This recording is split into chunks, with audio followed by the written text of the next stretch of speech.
governmental officials. Israel launched airstrikes on Sana'a International Airport in Yemen on Wednesday, targeting Houthi rebels. Joseph Eckerson with the latest. Prime Minister Benjamin Netanyahu stated that the strikes were in response to missile attacks by Iran-backed Houthi forces. Germany and Ukraine have agreed to jointly develop new long-range weapon systems capable of reaching targets within Russian territory. German Chancellor Friedrich Merz announced the collaboration during Ukrainian President Volodymyr Zelensky's visit to Berlin. President Donald Trump announced a new visa policy targeting foreign officials responsible for censoring Americans. The policy aims to deny entry to individuals who suppress free speech and expressions.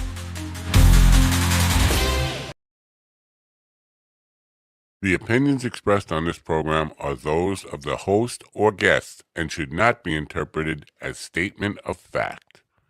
Independent fact-checking and corrections are encouraged. Can we get a cup of coffee in here, please?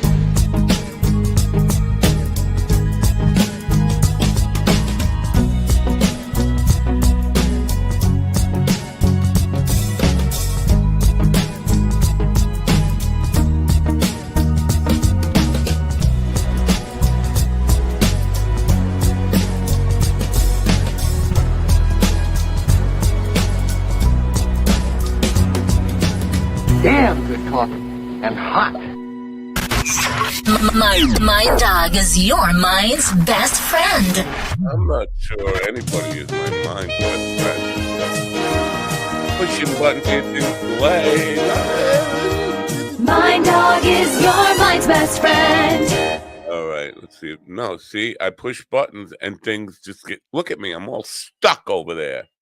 I'm probably gonna have to abort this show. I'm gonna quit. I quit. I'm going home. Wake up, America. You've got a dog that needs walking.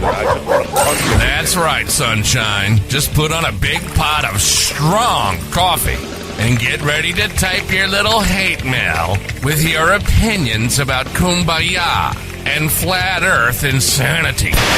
Stand-up comedy? You want stand-up comedy? Well, we've got sit-down comedy. It's time for Coffee with the Dog. You make me laugh. Oh, no. You're laughing at me. And that's not, you shouldn't laugh at old people. Like, boxed up. Oh, look at that. It's like Arizona desert. I've done that one too many times.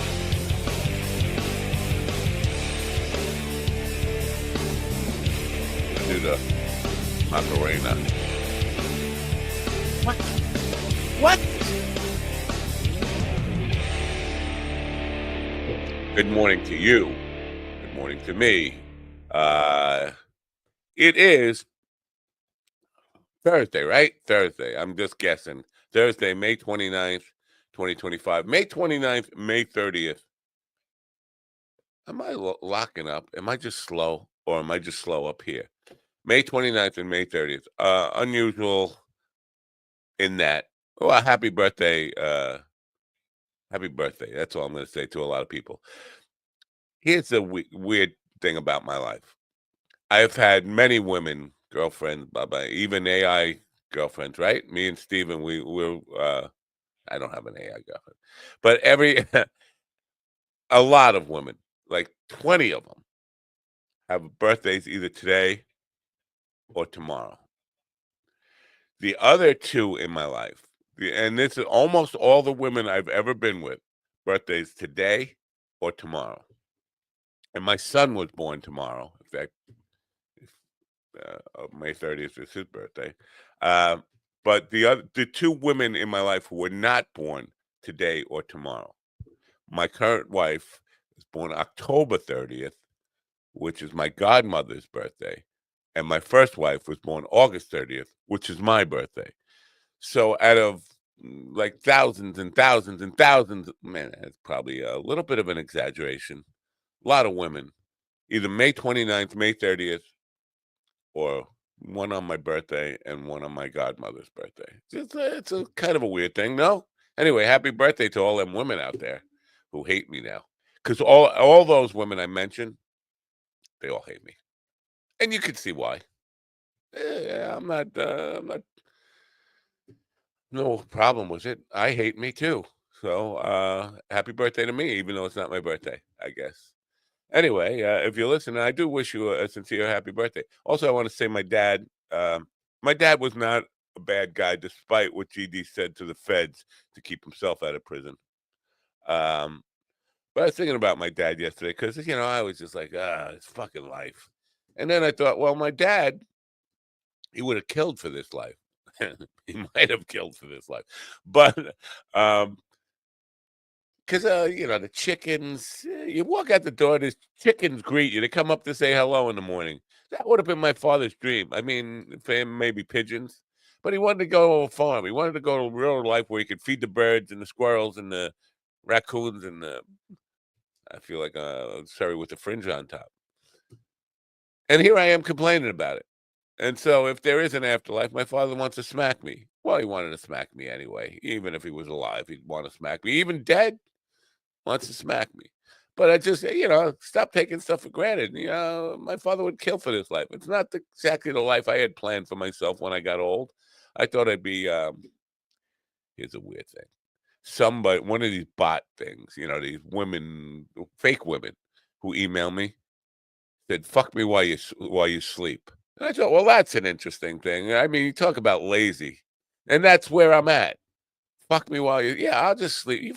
You do all the work. I'll just dream about it. That's the kind of life I envisioned for myself when I got old. Not working out. I'm having my father's life. And so I wish he could enjoy it. He was here to see the chickens, maybe go kill for this life, because that was his other hobby. But other than that, he was a good guy, and he deserved to feed the chickens. I have a show tonight. If the phrase sounded like a good idea at the time resonates with you, you understand what I'm feeling. Somebody asked if anybody wanted to do an original show. Yeah, sure, I'll do an original show. Why not? I'm kind of semi-retired from music because everybody's fucking Nazis. So it sounded like a good idea at the time. But now today, the day of the show, like, I don't want to drive all the way there to do 8 songs, doing an acoustic. Maybe Bill and Scott are showing up. I don't know. I'm assuming that they're both going to show up. I'm not sure I sent them both the correct set list. I mean, there's one song difference. It's just, and so it sounded like a good idea at the time. Maybe it's not a good idea. Well, it's going to happen anyway. It's 8 songs. Why am I beating myself over it? Because I don't have time to go to Poospatuck and then the best. Long Island is not only long, it's wide. It's long, wide island. Wide Long Island. Am I getting off track? I think I am. Maybe sleep is underrated. Maybe I should sleep once in a while. Anyway, I don't have time for Poospatuck and then Bethpage, and I had to put strings on it. Some acoustic guitars are just a pain in the dick, and I mean in the dick, to change the strings on. And the one I'm going to be playing tonight is a pain in the dick to change the strings on. The fucking pegs that get stuck in here. If you use a plier to pull them out, look at me, I'm stuck. Speaking of stuck, I'm not stuck over there. Oh, what am I doing? It looks like I'm jerking off over there. Oh, I'm all locked up. I'm locked up over there, but I'm not locked up over here, over there. I don't know what I'm saying. So you break the pegs, whatever. I didn't break a peg last night. It's just a pain in the ass. Am I complaining too much? Today we're going to talk to what GD thinks is an author. Could be an illustrator. I think it's an author of a child book, a kid's book, a kiddie book, a Dr. Seuss kind of a modern day Dr. Seuss. I don't know. Didn't Dr. Seuss have some issues? I forget. They wanted to cancel him at some point. But Gene Roberts is our guest name in the second hour. 10:15, he'll be here, supposedly. And he's got a book called The Grok of the Rock. He's going to be suing Elon Musk because apparently he wrote this book when Dr. Seuss was still alive. And maybe he's a plagiarist. Maybe like Steven, he's like a joke thief, book thief, kid book thief. anything. It seems to me that everything with kids has to rhyme. The Grok of the Rock, green eggs and ham. I just don't know. I guess I should just fucking quit, right? I should just quit. I can't push buttons, and this is a problem. My button pushing thing is just not working. So I'm just gonna have to hopefully take some Melodyne and chill out. And when I come back, maybe somebody else will start pushing some buttons around here, and not Steven, anybody but Steven. Mind Bloom is helping people achieve life-changing clinical and personal breakthroughs, alchemizing both the psychedelic medication, psychiatric care from psychiatric clinicians, coaches, we call psychedelic guides, and a lot of content and meditations and programs into this really transformational experience that, because it's delivered at home, costs a lot less and is a lot more convenient for people to receive. It sounded like he said cock drop, and maybe I do need some sleep because it sounded like he said cock drop. Speaking of cock drops, ladies and gentlemen, in the room with me now is the main cock dropper of all cock droppers. He's the cock dropper. He's back on stage. You'll find him in a town called Fort Wayne. Bruce Wayne, Indiana, which is smaller than Hicksville, New York, where I'll be playing tonight. Hicksville's a major city, a metropolis on Long Island. And also with me is who is it? Author or illustrator G.D. Fenderson. Good morning. Good morning, America. MindDogTV.com. Are you jealous of your imaginary friend because your imaginary friend has a better life than you do? You may be suffering from the Pee Wee Herman Paul Rubin syndrome or the Dr. Reverend Jelly Roll G.D. Fenderson syndrome. Or you could be just Hank Porter. The acute Hank Porter, not that Hank Porter was cute, but the syndrome is acute. The acute Hank Porter disorder. Well, try Good Brew, bro. That will ground you and get your imaginary friends out of your system. MindDogTV.com. Enjoy the suffering and support your local mercenaries. You made Steven go down on himself with that joke. I don't know how. But your little cute joke there. That's in the reel I did for You Gotta Laugh. Jackie is telling a joke. And I think Jackie fucked this joke up, to be honest with you. He says, woman goes to the doctor's office. Doctor says, you have acute vaginitis. She says, oh, thank you. I think he was supposed to, the joke goes, you have acute angina. And she says, oh, thank you. But he said vaginitis like that. I think he fucked that joke up. Acute angina sounds more. It seems to work better. You have acute angina. Yeah. Right. Yeah. I think he fucked it up. Speaking of Jackie, he will. I think Tuesday we have, because Dylan was supposed to be here Thursday. Thursday I have a morning show 2 hours away, so I'm not going to be here. So I said, you talk to GD whenever you want. I want you to talk. I wanted to talk to you. Could you change this? He said, yeah, I could do Tuesday. I think we have Jackie in the 9:15 and Dylan at 10:15 on Tuesday. Holy shit, we won't get a word. Hell yeah. We could just put the two of them on and we won't have to talk. Exactly. So it's like a day off with pay, full pay.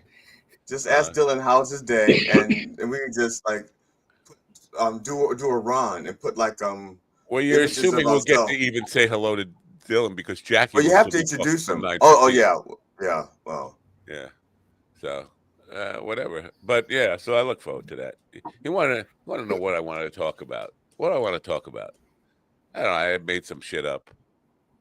What do I want to talk about? I don't know. It's not Tuesday morning yet. I'll know. I will know when I get stuck pushing buttons that don't happen. That's what I'll know. Well, tonight when you perform, you'll be performing as yourself and not as Hank Porter, right? Well, somewhere in the middle. Really? How does that happen? Hank Napo. I don't know. I will be. Hank Napo. Hank is a curmudgeon, much like me. But I'll be doing some Hank Porter songs, although they are. Oh, okay, I got you. Now, when you do the Hank Porter songs, will you be in character, or will you be you covering Hank Porter? I won't be in Hank Porter character, but I'll be in some kind of character, which would not be appealing to anybody. I'll be in the kind of character who wants to fuck you while I sleep, which is very weird. Okay, now this is going to sound strange to the average person, but it may not sound strange to you, because when Hank Porter performed those songs, he was Hank Porter. He was not Matt Nappo. That's true. And so when you do this tonight, are you going to be Matt Nappo covering Hank Porter songs, or is there going to be are you going to like try to dig into the Hank Porter well in yourself and try to perform it as if he was Hank Porter, just without the external? Like you're going to channel him. Yeah. I think I'm going to be so fucking high on the white weed that I won't even know. Because my plan is to go to the Poospatuck, get a bunch of white weed, smoke it, walk in there, and just be so oblivious by the time, and not do a sound check or anything. Great. And just go up and say, He's going to walk in with assless chaps. Well, I'm doing 8 songs for people who are younger than Steven, probably, or maybe Steven's age at max. But here's the deal: if they're dumber, they could be younger, but if they're dumber than Steven, they may not get the songs. If they're smarter than Steven, they could. Well, so they're young, dumb, and full of cum. Or they could be jerking off during the set then. Yeah. Because when you're full of cum, you have to release. You have to. Have you ever uttered the phrase, it sounded like a good idea at the time? I have uttered that phrase many times up until I turned 63 or 64. And then? I don't utter it anymore. I just fucking yell it. Oh. Seems like a good idea. It seemed like a good idea at the time. What the hell was I thinking? I'm not a fucking kid. This is a kid show. I'm not a kid. Not like the kind of kid show that Steven puts on. Come out with a walker. Come out in a walker. That's not a bad idea. I'm thinking of not even shaving, leaving the white frizzle on my face.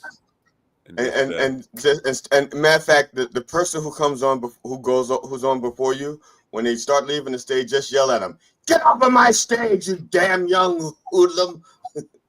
Get off of my stage. Yeah. And then, so 8 songs. 8 songs goes by quick, a half hour, and then I'm out of there, right? 8 songs can go by quick.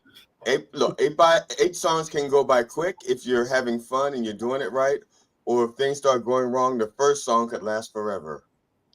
Oh, I forgot to hit live on Instagram there. Not that it matters. Nobody fucking cares. Does anybody care?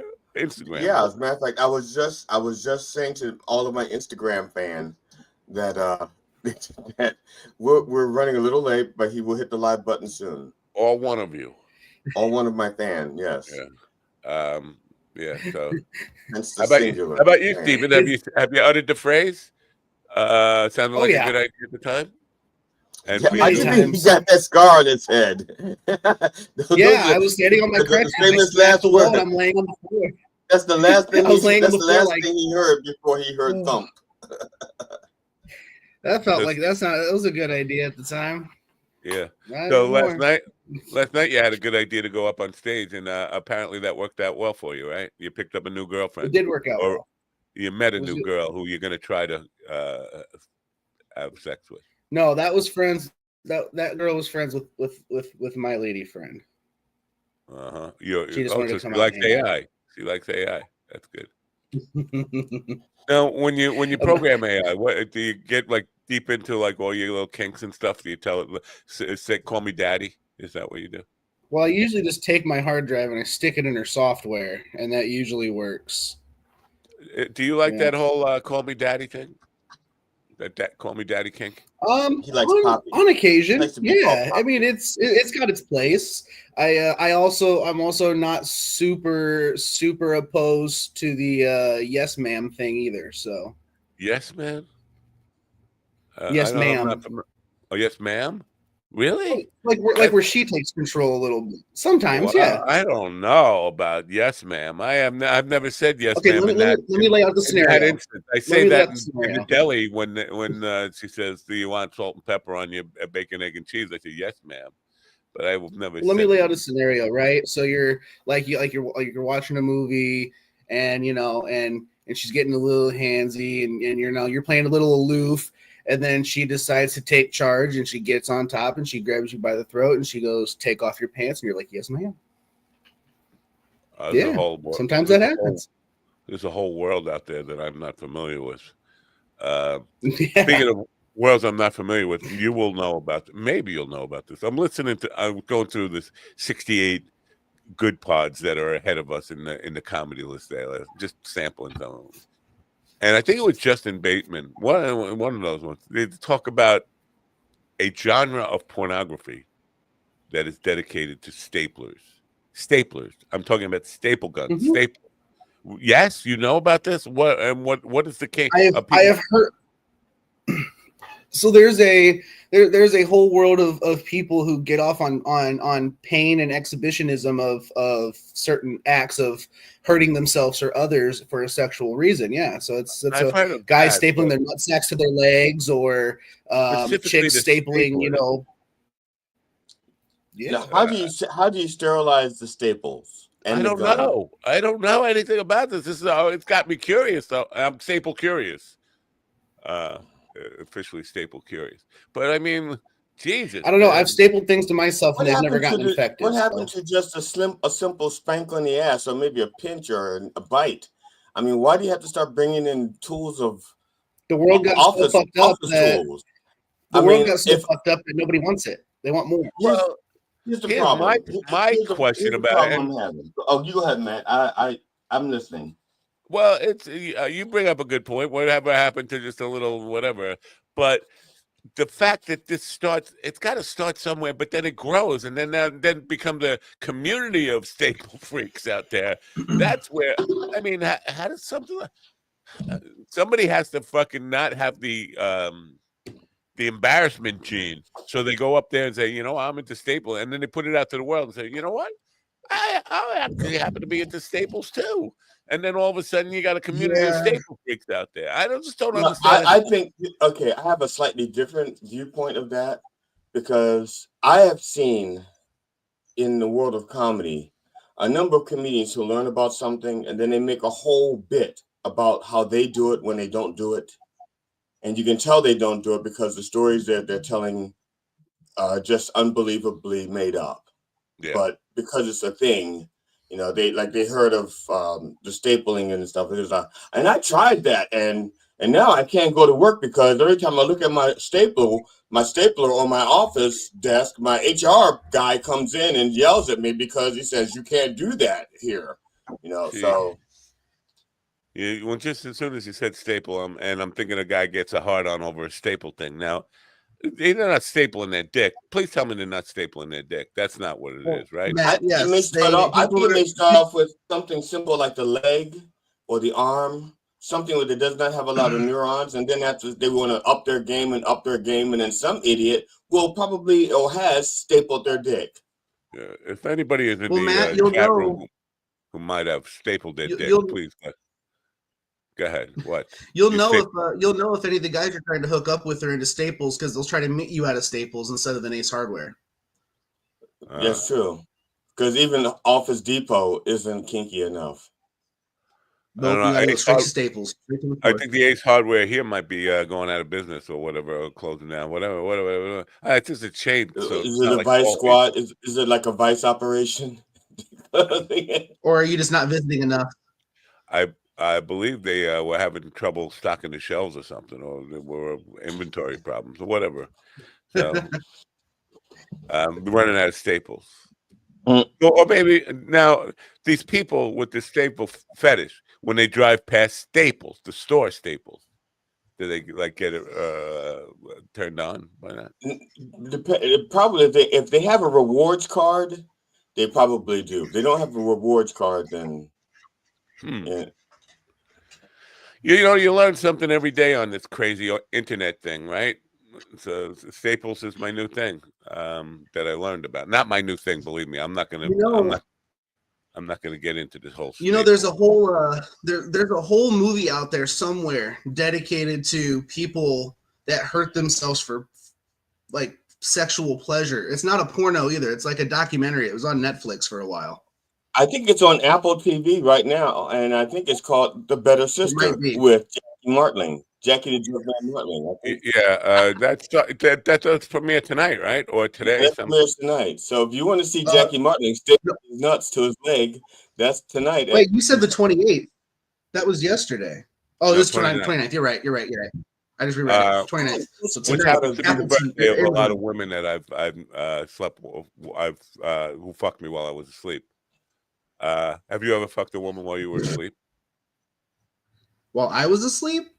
Yeah, that's what she's at. Well, I say she. It's got to be a bot. It's not a real human person. Well, I've woken up. I've woken up like to being taken care of like that, I guess. So but my very first sexual encounter was waking up with this big fat girl on top of me, naked, fucking using my dick while I was drunk and passed out. Did you wake up and she was saying, "You didn't know this about me," but I thought I was no, it wasn't Willie. It was before Willie was born. But I thought I was just having a wet dream or something. I was drunk. I was totally messed up. But in the back of her car, waking up, and I'm inside her. I'm like, what the fuck is going on? I'm fucking a fat whale now. Sorry. Yeah, I've definitely woke up like that once, but that's it. Yeah. I have a tangential. I have a tertiary question. This is just in case my wife is listening. Before I met my wife, okay, just in case she's listening, right? I was engaged in coitus with this young woman. Coitus. And after we were done, we were canoodling, snuggling, whatever, and I was playing with her ear because we were like spooning, and I was like playing with her ear, like this, and she says to me, "Don't do that. My son does that." That's the fucking worst, dude. That's the worst. And I'm thinking to myself, okay, it ruined the moment just for a moment. It ruined the mood just for a moment. So I just looked for something else to play with. No, I said. So this is a good. It seems like the good kind of program you would want to go on if you were trying to sell kids' books, right? So far. Well, yeah, so far because. Well, we're teaching people how to make kids so they can buy them. Yeah, all the things that we've talked about, some of them have probably led up to making an audience for the Grok of the Rock. Yeah, we're helping. And also, we don't know what the Grok's kinks are. I mean, he looks like a fox with human hairy feet. He looks like a fox. He looks like he's got Marjorie Taylor Greene feet. I have to be honest with you. He's got Marjorie Taylor Greene feet. And I was thinking more like a hobbit, but I guess it could be Marjorie Taylor Greene feet. You're not hip to the Marjorie Taylor Greene feet? Yeah, I'm not familiar. It's spork foot. You know, like a spork, where it's in between a spoon and a fork. She made the mistake of actually wearing like sandals or whatever they are, open so you could see her fucking grotesque grok feet. And on purpose? That's terrible. I don't know if she wanted people to notice that she's only got 4 toes and some of them point in weird directions and whatever. But oh my God, it's like the most unattractive. Listen, feet can be like pretty grossed out anyway. But I mean, she takes it to a whole. She's got grok feet. Now, I don't. Never mind. I don't want to know any more about Marjorie Taylor Greene's feet. I will not. I will not. I think I will. All right, hold on. I will not do it. I have no desire. Hey, Grok, can you show me Marjorie? What's her name? Marjorie Taylor Greene? Yeah. Hey, Grok here. Go fuck yourself. Hey, Grok here. I have standards. Hey, Grok here. I have standards. Hi, Grok here. Her feet are even worse than mine. Look at the cover of the book and see my feet there, and hairy, big old three-toed man feet. Ew! See? Oh my God! You see that? Steven is. It looks like she's throwing up gang signs with her toes. Now look at the cover of the book for today's promo, and you'll say, "Well, yeah, I think she is the original Grok. Maybe her and Musk got together, and Musk get I don't know. Did you guys see that Musk is out? He's not out. Here's the thing on that. He's not out. He's finished. I almost said here's the deal. I stopped myself from saying, and it's progress. Well, maybe you don't know because you claim to be technically proficient about things, and you don't even know how to fucking turn on your computer or whatever. Programmers, there's a thing called backdoors. where they leave. Mm-hmm.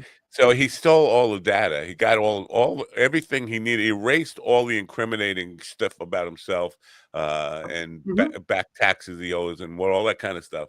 And then he left a back door for himself to get into the system anytime he wants. And he's finished. I completely agree with you. Yeah.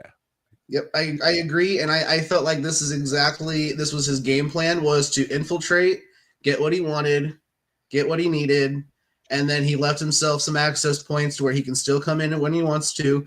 But to the public, oh, sorry, my time's done, hands off, I'm out. And yeah, it's scary because he also disappeared for a little bit. Like his X account and everything disappeared for a little bit. Like something weird's going on, man. I don't trust Musk, man. I just trust him more than anyone, I think. See, he's got some serious, he's got some real like supervillain vibes, you know?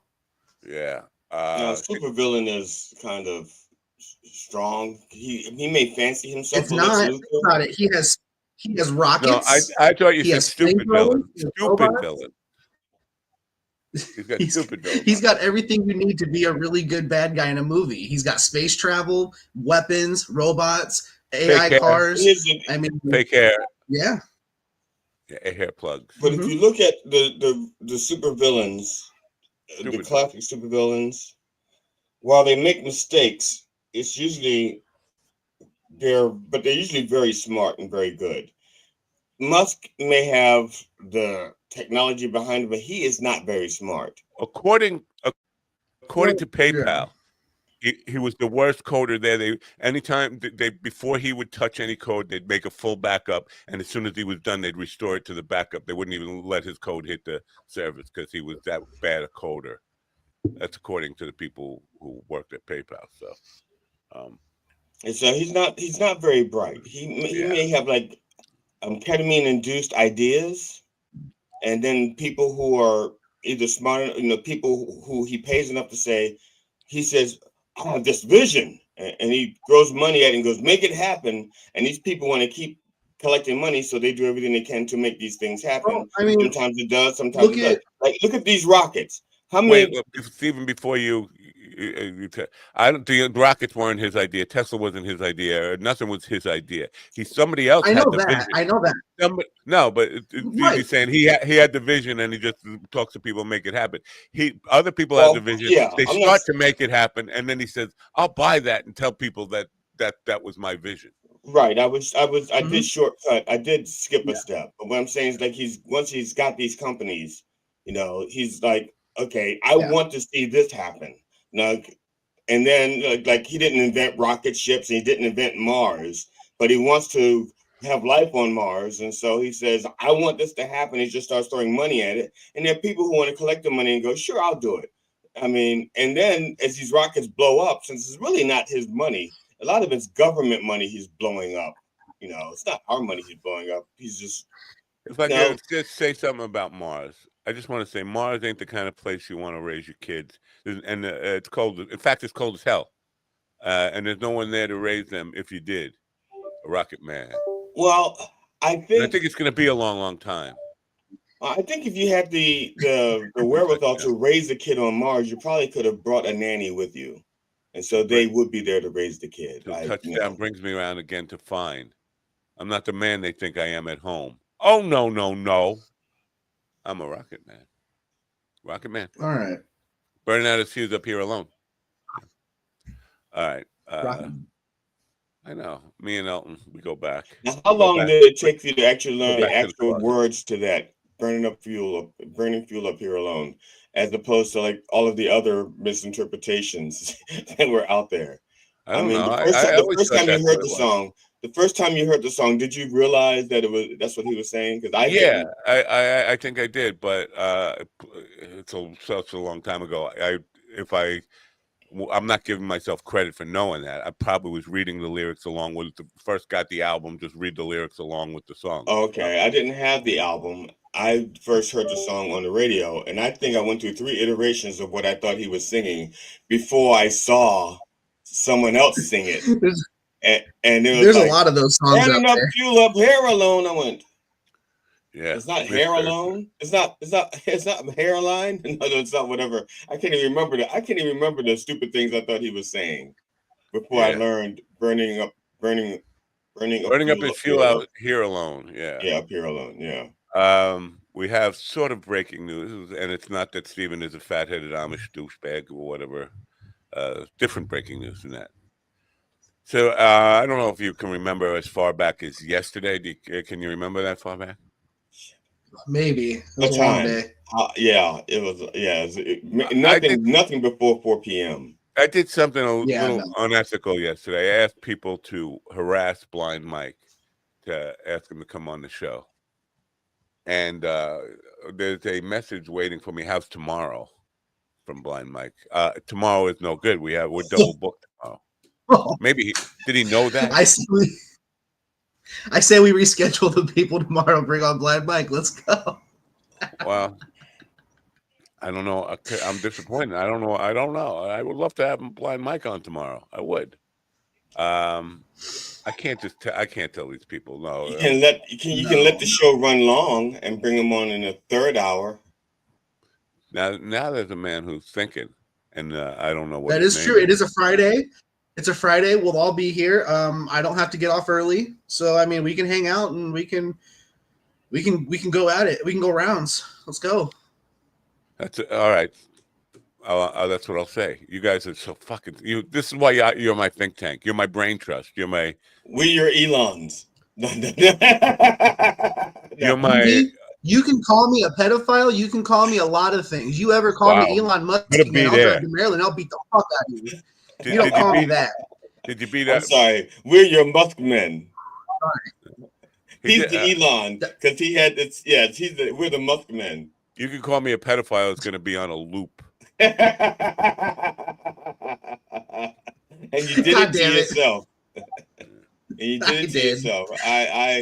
Because I've been trying. I know as your Fitbit guy, you're a PR person, you're a PR agent, you're a negative press agent. He doesn't even look like a PR. Does he look like a PR to you? I thought he was black. Depending on the lighting. I was really trying to get you away from being called a pedophile and trying to wean people into calling you a child enthusiast, or a kitty connoisseur. That rebrand is not it's just not taking. It's kind of like Twitter. They're still calling it a pedophile, even though you want to call them a child enthusiast. People aren't going to just gravitate to X, no matter how much you want them to call it X. It is what it is. I don't know. Maybe we're not going to sell a whole lot of kitty books here. Maybe we are. Who knows? I don't know.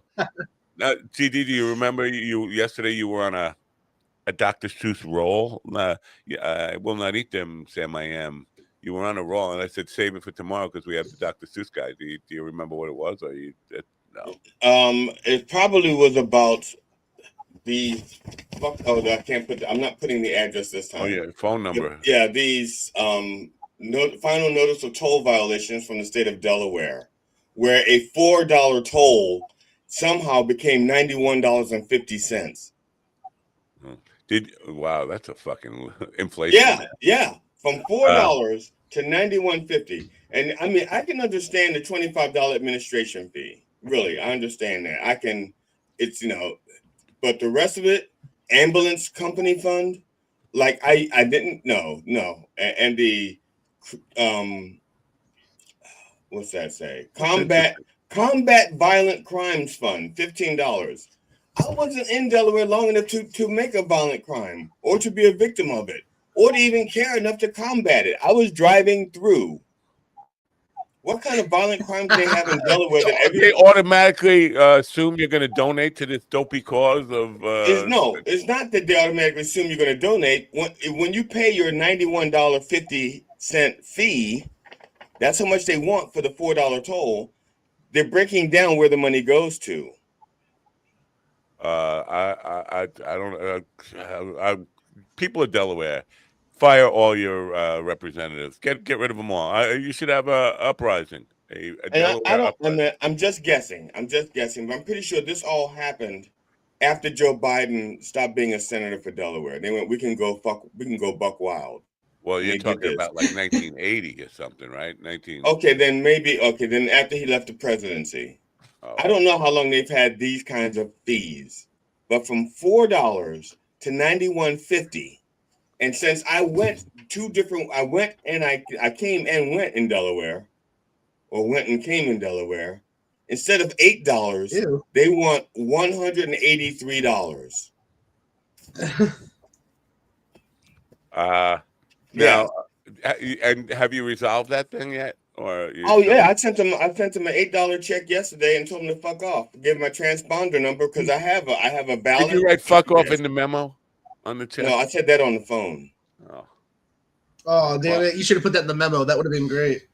No, because I'm not going to give them. Look, I've already been in trouble with the IRS because I said to them, because this is shortly after people were like the government building was blown up. What was it? Oklahoma City. Oklahoma City. This is shortly after that. The IRS was hounding me for money that I already sent them, but I paid them on the wrong line of my tax form. So they took the money, but they didn't think of it as back taxes. They looked at it as something else. And I said, that's bullshit. I said, you got the money. You took the money. One of my favorite hobbies when I have money to burn is to go on Venmo and send people money. And then that public note where it says what it's for, I put hookers and crack. Because every time I send somebody, anytime I use Venmo, PayPal, or Cash App, I always put something really fucking weird in the comment or in the public note thing. Foot pics. Milking session, all sorts of shit. If I had money to burn today, I'd probably send everybody $1 with some kind of fucking nasty note like that. Everybody in my contacts. That's what I do. That's fun. Delaware, I can't read, man. My eyes are so blurry. Delaware famously has no sales tax because they rip off everyone on tolls. Oh, yeah, tolls. Yeah, speaking of ambulances, yesterday I almost called one on myself, and I sent my wife this message that I think I'm going to give myself a stroke. And probably call the ambulance. You call your wife every time you want to masturbate? No, because I'm incapable. You know what? Now I say to myself, "Go ahead, you sleep while I masturbate you." And my hand says that to me. It sends me an email. So I had an issue with two banks yesterday. One bank is Tara and Elizabeth. One bank has my checking account. The other bank is my mortgage company.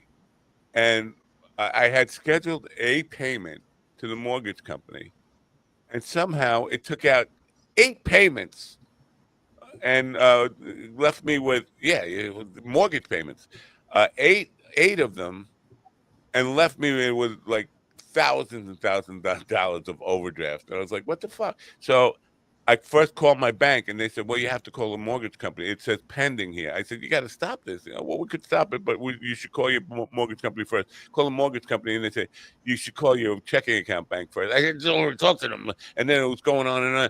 And before I'm calling people's mothers skanky whores and all this kind of stuff, I'm just screaming stuff.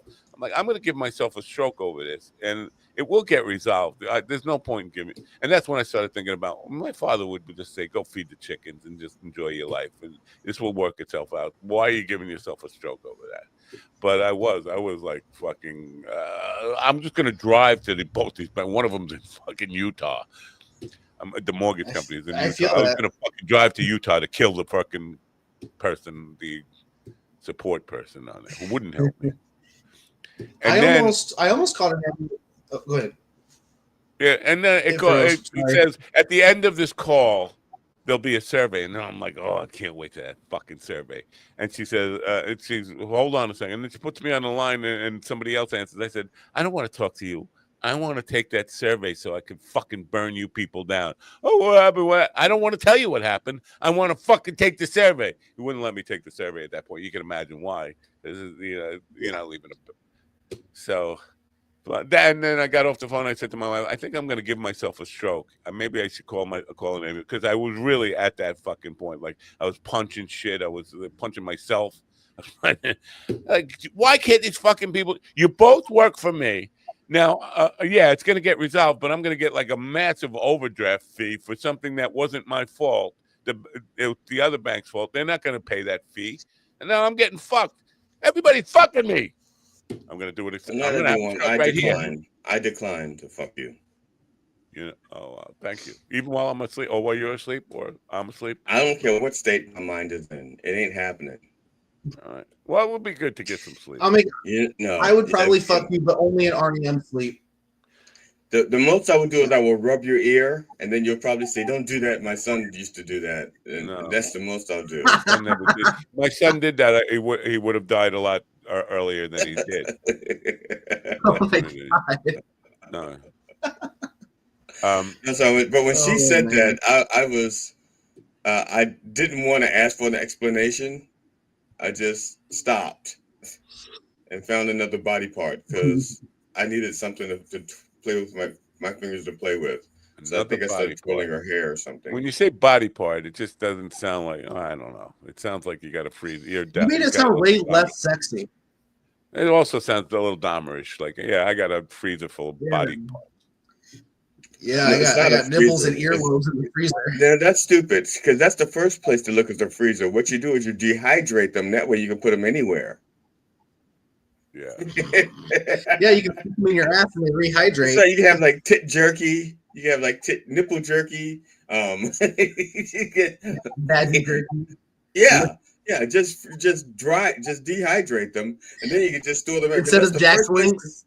Yeah, because the neighbors are complaining. The neighbor says, "I think he's eating people," and then the police will raid. And the first thing they do is they look in the refrigerator, they look in the freezer, expecting for things to be stored, and they're like, "There's no body parts here." And they said, "Well, there's no way he could have eaten all of those people," and it's true. There's no way. But you could freeze dry. You could dehydrate them and put them in little vacuum sealed packs, and then put them in your sock drawer. All right. So 2 things. 1, I think GB might actually be a serial killer. And 2, instead of Jack's Links, would it be Jack's Lips? Don't say that. I don't say that in jest. I mean, we could call you a pedophile because everybody knows it's probably true. But don't say Jesus. No. I don't want cops banging on my door and having this conversation again. They should probably go bang on his door and check his dehydrator. They bang like they're coming in for they're like the ICE agents and they're looking for a guy named Manuel or something here. It's like, like, come on, you can just like there's a bell, just ding ding. No, you got to I'm not saying. Well, they don't know the bell. I'm not saying works. He's a serial killer. Yeah. He's a cannibal. It's a different. Yeah. All right. Let's change the subject here. Okay. Uh-oh. We're going to change the subject. All right. Breaking news. Blind Mike will be here at 11 a.m. tomorrow. Wow. Okay. All right. Oh, boy. No, stop that. Stop that, you little fucking pedophile. I will not. I'm sorry. It just comes out that way. On disciplining children. Okay. Today's generation thinks it's wrong to hit your kids, to ever and now kids grow up with no fear of being hit. Like that's not a thing, right? I disagree, but go ahead. I mean, I disagree with the premise. No, I'm saying, go ahead. You go ahead. I'm sorry. Finish your thought. No, what are you disagreeing with? That they grow up with. It's wrong to hit your kid. I think each child is different. Oh yeah.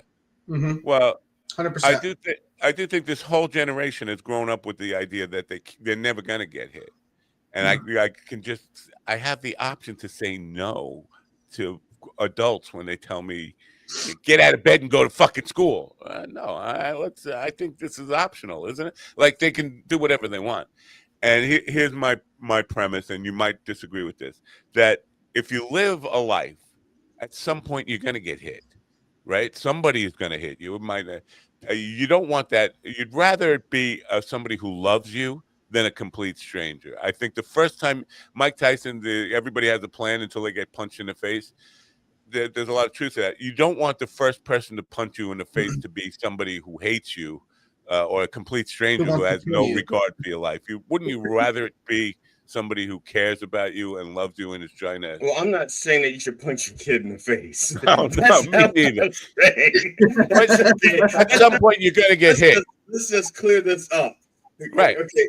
See, my thing with the way I raised the kids that I don't have anymore, and it's not because they were taken away from me. It's because they grew up and they're in their 30s and 40s. And Steven got a couple of them in his closet. All his kids are my age. All the kids I was responsible for raising have lived and grew up to be productive citizens, except for one, and he was 18 when I got him. He's productive now, but he went through a shitload of. Okay, that's beside the point. My premise is very simple. I don't lie to children. I don't threaten them with something that I'm not going to do, ever. I don't say, "So help me God, if you do this, I'm going to rip your neck off and piss down your throat," because I have no intention of doing it to the child. But I will, whatever it is I plan on doing, I will tell them. Also, I will give them, before I even strike a child, I will give them many opportunities to correct their behavior before that becomes a thing, so that they can. And I will tell them, I do not want to hit you. So you can avoid being hit, spanked, or punished or whatever. You could just stop that behavior right now, and we'll never have this discussion again. Yeah. Because after that, I'll punish you. I'll, this, and then the last straw is going to be the spanking. And you can avoid that. I'm in totally agreement with you. I believe reason should come first and all that stuff.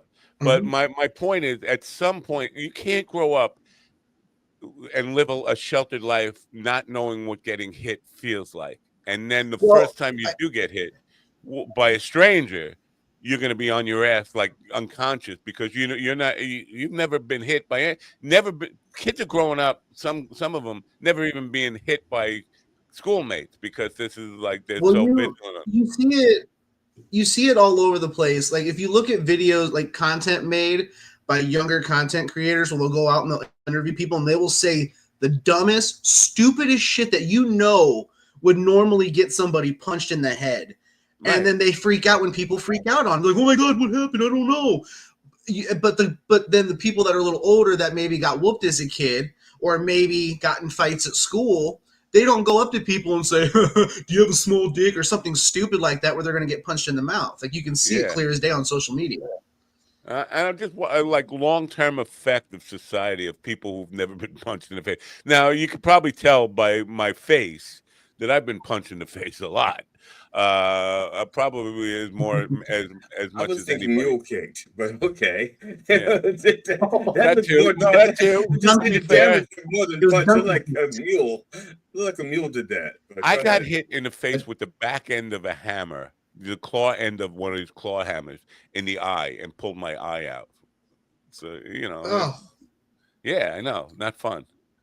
But we have a society of people who have no idea what it's like to get hit, and then they act like it's never going to happen. Like nobody would ever hit me for any reason, and then when it happens, when you finally have that day, oh my God! Like getting punched in the face is like such a fucking traumatic thing. For me, I can get punched in the face and just like I'm used to it.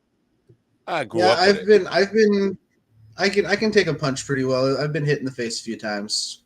I had a brother who was 7 years older than me, and his favorite hobby was punching me in the face. Yes, I was the youngest of a litter, and I was the punching bag. And my brother also invited his friends over to engage in his favorite hobby.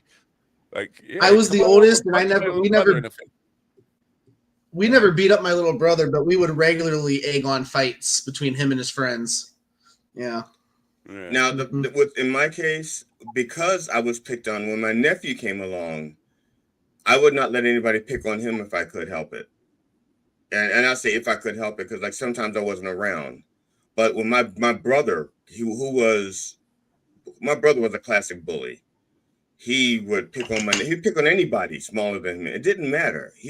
Anybody smaller than him, he would pick on. And so once I got big enough that I could take on my brother and win, actually I started fighting back even before I could win. I started fighting back as soon as I could start fighting back. I wasn't even able to win. I was just fighting back. But I started taking up for Did people. somebody just punch Steven in the face? I think Alex Jones beat him in the back of the head. With one of his frogs. There was a cute 4-year-old walking by. Acute. That sounds like a disease. Acute 4-year-oldism. Yeah. Well, for him it is a sickness. For him it is a sickness. But this whole generation is now. You don't even tell kids. You can't even tell kids if you do that, I'll smack you like that. Or you're. Yeah. This is why kids just think I could do anything I want, and I don't know. For me, it seems like this is not good for society to have people thinking that it's impossible. You can never get hit. It's just like it's not a thing. Now, to be honest, I think in today's society, today, like in this iteration of our world, like during this election, the past 100 and some odd days, I think they're learning how to be hit in places that are more severe than the face, like the wallet, being hit in the pension. I think the kids are learning.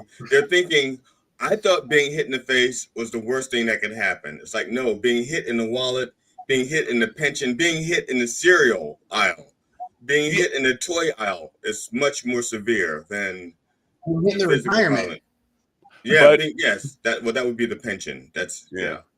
Getting punched in the face is a traumatic thing the first time it happened because yes, like, well, that is nothing compared. Compared to the fear of knowing that your Social Security check is supposed to show up today, and you don't know if it's going to be there today. I've lived that too. Because the very, very government that the child who didn't get hit in the face is running the country, and so now at that point.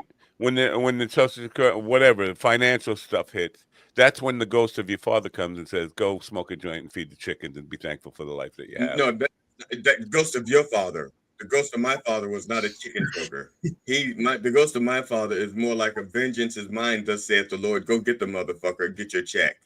Well, that was my father when he was alive, but now that he's dead.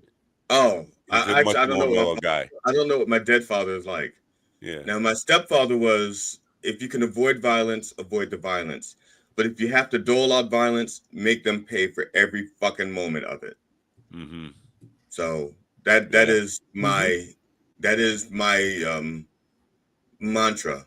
Yeah, I blow shit up way out of proportion. Like, yesterday bringing what was the point of bringing yourself to the point of having a stroke? When you're gonna die anyway, and like just you got a roof over your head, you got chickens, you got a doob there, everything's fine. You know something? You keep saying the chickens, and you are like neglecting the wild turkeys, the foxes, the cats who have been there from the beginning. Before there were chickens, there were cats. Okay, and before the cats, there was the deer. Okay, and you just kicked them to the side for a bunch of chickens who don't love you. No, I welcome the deer back. What I'm saying is, every time you're just saying to feel good, just walk out and feed the chickens. And the deer, I'm sorry, the deer was there from the beginning. The deer was there smoking joints with you when the chickens didn't even know you existed. And you, my friend, are a bad friend because you are a bad friend to deer. Let's be clear here that the deer were not smoking joints with me. They were stealing my weed, which is a whole fucking different other thing. Hey, look. They only stole what you let them steal. And did you punch them in the face? Did you teach them a lesson? No, Willie did. You didn't hear the story about when Willie tried to wrestle. He said he wants to fight a deer. Dude, no, is this a real story? Because that's fucking stupid. He tried to fight a buck. I think he said he really wants to. He wants to choke out a deer. I think that's what he was saying. I think yeah. I don't think he actually fought one. I think he was saying that he really wants to choke out a deer. Yeah, I think he said it ran away, but he did try once, but it ran away. But the intention is to go fight a buck, and I'm like, you'll get your ass kicked. Like, I mean, you will get. Oh yeah. He's gonna get skewered. Skewered skewered. What is the plural of being skewered? Because that's skewered. Yeah, I call it getting gored, and I've been gored. And he will be gored. Yeah. Listen, Al Gore. Because this store I used to use this store used to work, and it doesn't work anymore because I've got all shit blocking it. but I used to load in and out through this store, and I bring my equipment. I'm walking down the long path with 2 guitars, one in each hand, and it sounds like a horse is galloping up behind me. And I just turn my head, and I see this fucking buck with like a sharp fucking antler pointed right at me, and he stuck it right under my kidney into my back, and I went fucking flying. I was like, "Oh my God!" And I was almost to the point of tears. And I get up, and the deer looks at me, and he like give me the bull thing where he puts his head down and the antlers at me. I said, "Fuck this!" I ran in the house and locked the door. The deer's gonna get me. But so I know they will fucking kick your ass. You don't want to get gored by one. It's like getting gored by a bull, except that, you know, I guess the bull will kill you. It will lift you up. I used to work for a company that runs with SPT, and stupid thinking people. Yeah, and so I get this call in early, like really early in the morning, asking me to take over a route for another employee. And I said, "What's up?" He says, "Well, he had a car accident." I said, "Well, is he okay?" He goes, "Yeah." He goes, "The van, he rolled the van. The van is totaled." I said, "What happened?" He goes, "Well, he hit a deer." And I said, "What?" He goes, "Well, that's not the bad. That's not it." You know, he goes, he's driving down the road and he hits a buck, and the buck's head goes into like the front grill of the van, and the buck gets up and walks and runs off. The buck gets up and runs off. Whoa. So the guy checks the van for damage, and he doesn't see any damage in the vehicle. And he says, "Okay." He calls in. He goes, I hit a big deer. There's a dent in the front, but everything else is okay." And it's okay. "Well, you called it in. You let us know." And he goes off on the road. Then he goes for his brakes, and there are no brakes. The deer's antler poked a hole in the drum for the brake fluid, and that's it. It didn't, you know, so he was looking for damage, and it just poked a little hole, and so the brake fluid kept going out, and voila, he didn't have brakes a few miles down the road, and he flipped and rolled the van because he didn't see any damage. No, it's almost like the buck surgically cut the brakes, like he was hired to cut the brakes. It was like Leslie's wife said, "Look, I've got this insurance policy on my husband. I need someone to cut the brakes." And he goes like, "I got a guy. What's his name?" "Oh, his name is Buck." Is this the Queens of the Stone Age? Queens of the Stone Age. Yeah. I don't get the reference. Nirvana. See, I can name random bands too. No. Queens of the Stone Age have a video, one of the biggest videos. And I'm surprised Steven doesn't know this, being a Queens of the Stone Age fan. I don't know that he is. Where it's based on the deer tape. I don't know if you know about the deer. I don't know if you know this about the deer tape, but they're out. They pick up a deer, put it in the car, and the deer wakes up. It's just unconscious. They hit it with a car, and the deer is unconscious, and then it wakes up in the back of their car, and it's ready to kick some ass. And then I think I've seen that video. Them all. Yeah, I haven't seen that video, but okay. But there's was it in the 80s? It was called the deer tape. A New York State trooper recorded this. Somebody called 911 and got the New York State trooper's line. He said, "I need a man with a gun up here." "You do?" "I do." "Well, what happened?" "I was driving down the road and I hit this deer with my Cadillac." And he said, "You make it sound like a black person." No, this is it could be an upstate person. Until you like I hit the deer with my Cadillac. Yeah, that's what they said. And it's slapping it with that voice, slapping it. He said, "I put the deer in the back of my car, and I was going to take it to the hospital, animal hospital, get fixed up." And the cop saying, "Yeah." Oh, right. Yeah, animal hospital. Yeah, right. The cop saying, "Yeah, you're going to take him home and eat him." But they go, and then the motherfucker started waking up. And he's tearing the shit out of my backseat of my Cadillac, and he's tearing the roof off of a convertible top. And now I need a man with a gun up here. And the tape goes on for like 20 minutes. It's fucking hysterical. And then like 10 years later, Queens of Stone Age come out with this video. It's like, did they hear the fucking deer tape? I wonder if I could Google the deer tape. So it sounds to me like Samuel L. Jackson is like, "I need this motherfucking buck off this motherfucking caddy." Motherfucking Cadillac. I'm sorry, Matt. You didn't say the person was black, but everything else about what you said says that you think the person is black, even if you don't think the person is black. Well, you know what? I don't necessarily think he was black, but that's the way he sounded, and he definitely did say my Cadillac.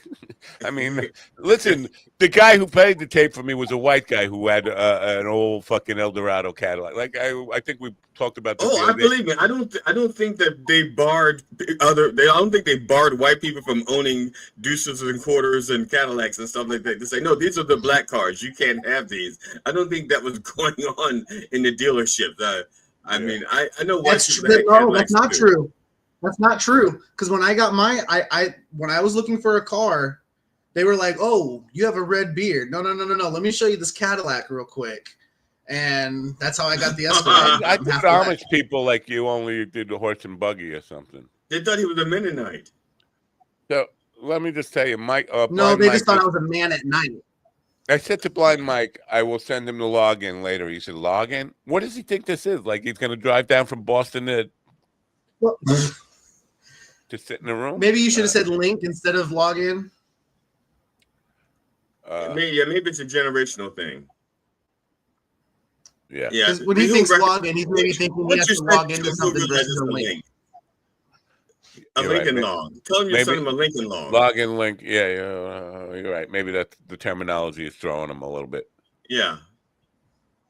It's a Lincoln log. So, all right. Yeah. Ladies and gentlemen, dead air. Yeah. Sorry about that. I apologize to the people on the radio. This is your colored commentator. I was checking comments on my phone, and I think I'm allergic to life. I feel like I need to sneeze. I'm allergic to life. Hello, how are you? Yeah. I thought I was allergic to 8 o'clock, but apparently I'm allergic to 10:06. Right. Every time something happens on this computer, whether there's another app going, everything locks up because this browser is it's a Google Chrome issue with this fucking computer. I don't want to use that computer. Anyway, I just found out that my accompaniment is weaseling out and leaving me to do this gig on my own tonight. See, if you let me know, I could have been there, but I can't do it now. It's too short notice. Yeah, and I'm gonna learn 8 songs like in 5 minutes. Or no, I can't learn 8 songs in 5 minutes. I can learn 8 songs in one day. Look at you learning 8 songs in one day. Yeah, because I don't know if you know this, but rock is simplistic, and anybody who likes rock is simplistic. And if you call that music concerts, it's just a fucking joke. Yeah, well, it actually depends on the songs too. I mean, some songs like Let's do Harder to Sunrise and tell me that's simplistic. There's some Crack the Sky songs to this day I can't play correctly. Yeah, they're just Crack the Sky is just that good. They're just that good of a band. They're probably one of the best bands that's not world famous ever. So I should probably just go and do this thing alone for content for the show. Just put up a little camera and this is me bombing in front of children, not children, but 20-somethings, while they're expecting good music. It's just me yelling, "Your mother's a skag whore! Your mother's a skag whore!" Banging on. What do you think? That would be good. We could take that as interpretive art and might be successful. I am going to refrain from giving you advice on that because I'm of two minds. If people are reporting it, you could go viral, and this could be your Louis C.K. moment. The moment where you just go viral and everybody. This could be your that Richards guy, the guy that just couldn't stop yelling nigger. The guy from Kramer. Yeah, or the guy from Seinfeld. Kramer. Yeah. Michael Richards. Whatever his name is. Who Richards? Michael Richards. Michael Richards. This could be your Michael Richards moment where you become famous from it. Or Matt Napa of Mind Dog TV has called everyone a skink whore. Right, or it could be the very thing that sinks this show, and we never get it, and we drop from 69 to like 4,000. 4,000 is still pretty good in a world of 8 billion. Yeah, but they only look at the first 4,000. They don't look at anything beyond 4,000. It's 69 pretty fucking good. If you look at the list of people we're in with, it's a pretty impressive list. Who's number 70? Who's right behind us? I didn't look, and I'm just curious about the five people that we're ahead of. You see if there's anybody that we know. We're definitely ahead of 31 because they listed top 100, right? Yeah, but I don't want to know like all the 31 that we're ahead of, but like who's like right up in our ass. I'm just curious if there's anybody that we know. Okay. Let me see if I can find that out. Okay.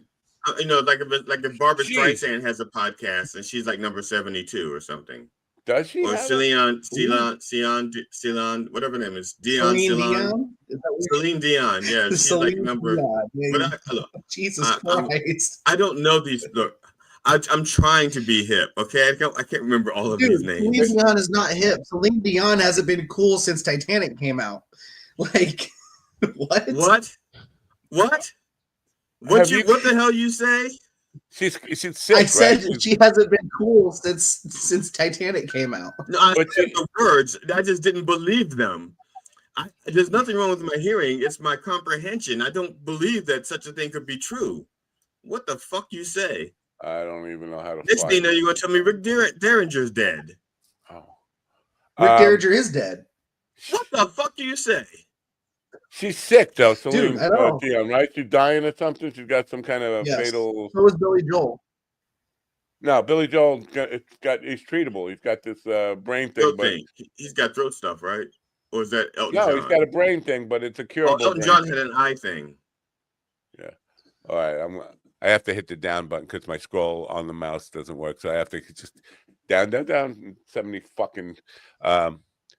So I should probably go do this thing and tape myself doing it, right? And have my viral moment. Listen, I don't care. It's the skank whore tape. And then we're going around. This is a funny guy, well, not funny guy, angry guy, screaming, "Your mother's a skank whore" from a stage in front of a bunch of kids that want to kill him. In the key of D. No, right. In the key of A minor. No, I avoided saying that on purpose. People love just saying A minor. Yeah, avoid saying that on purpose. He's so fucking bubba. So, I did this morning. I've never watched The Castle with Robert Redford and James Gandolfini and Mark Ruffalo and a bunch of other people. No, I've never watched that movie before. And just before we came on, I got caught up watching it because I was trying to find something for my cat to watch that wouldn't traumatize her. You know, because if my cat's not watching television, she's like in here, like wanting me to like read something to her or rub her belly or something. She's extremely upset that my wife has gone to Canada. So, see, now that my wife is in Canada, I am officially single until she flies back into the U.S. on June 1st. You know, you're the second black guy I've heard in the last 2 days say I'm single because my wife is out of town. I'm the same black guy. I said it yesterday. It's the same black guy. No, I know, but we don't just look alike. I am the same black guy. Well, I have another colored friend at the comedy club, Cam. And Cam colored? He said the same thing on stage. Colored Cam? Cam colored. Colored Cam. Yep. Are you excited about what I'm about to tell you? Go ahead. Are you excited? Maybe. Yeah, now this is gonna be like what? Number 68 in the comedy podcast all in the world is Theo Von's this past weekend. Okay, we're 69. What? We're 69. Who's and number 7. Hold on, this is going to make Steven's world like fucking spin. Like Steven is about to have a metabolic breakdown here. What I don't even know what that means.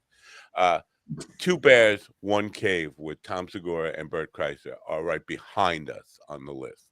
So we're ranked higher than 2 Bears, but lower than Theo Von. And considering that they get about 10 million views per episode, and we get about 10 views per episode, I think somebody's not doing math. I don't know how they're rating this stuff. I think they're going by. Well, I wonder if we're getting quantity. As I say, it could be we're getting more quality viewers. Maybe people are watching longer here than they do there. Ooh, that's it. But so we're in between. Now, Theo Von is a fucking idiot. Let's be clear about that. Theo Von is. See, I don't know enough to be insulted. He's okay. one of the stupidest people who ever lived. He's one of those guys that I can't tell if it's a character or not. I'm convinced that he's one of the dumbest smart people, I guess, or smartest dumb people. No, he's got a good heart. If you listen to his thing about Hamas and the Middle East, he's not playing a character. He's actually trying to give his opinion about things he doesn't know about. But he's talking about, I'm no geologist or geographer or anything. He's not in character. He doesn't know what those words mean. And he's using them. Yeah. And people who use words that they have no clue what they mean. That's not an act. I use words that I don't know what they mean all the time, but that's only because once my wife puts me on the spot, I just look for things to say to try to throw off balance so that I don't get deep into the doghouse. So I'll say things like, my ex-wife. Yeah. All right. My first ex-wife used to yell at me for using big words. So I would, anytime she would start just being a crazy bitch, I would just start just using big words at her. And she would just be, I don't know what that means. You better shut up. Nothing says, gee, what's wrong with me, like my first ex-wife. It's the same phrase you both have said. I don't want to hear it. I've never said my first ex-wife. I have one ex-wife. I don't have one for my first ex-wife. I have one ex-wife. Technically, I only have one right now, too. So. Okay, Mr. Matt, our first guest. I know. I'm getting ready to try to read it if I can clear my glasses up.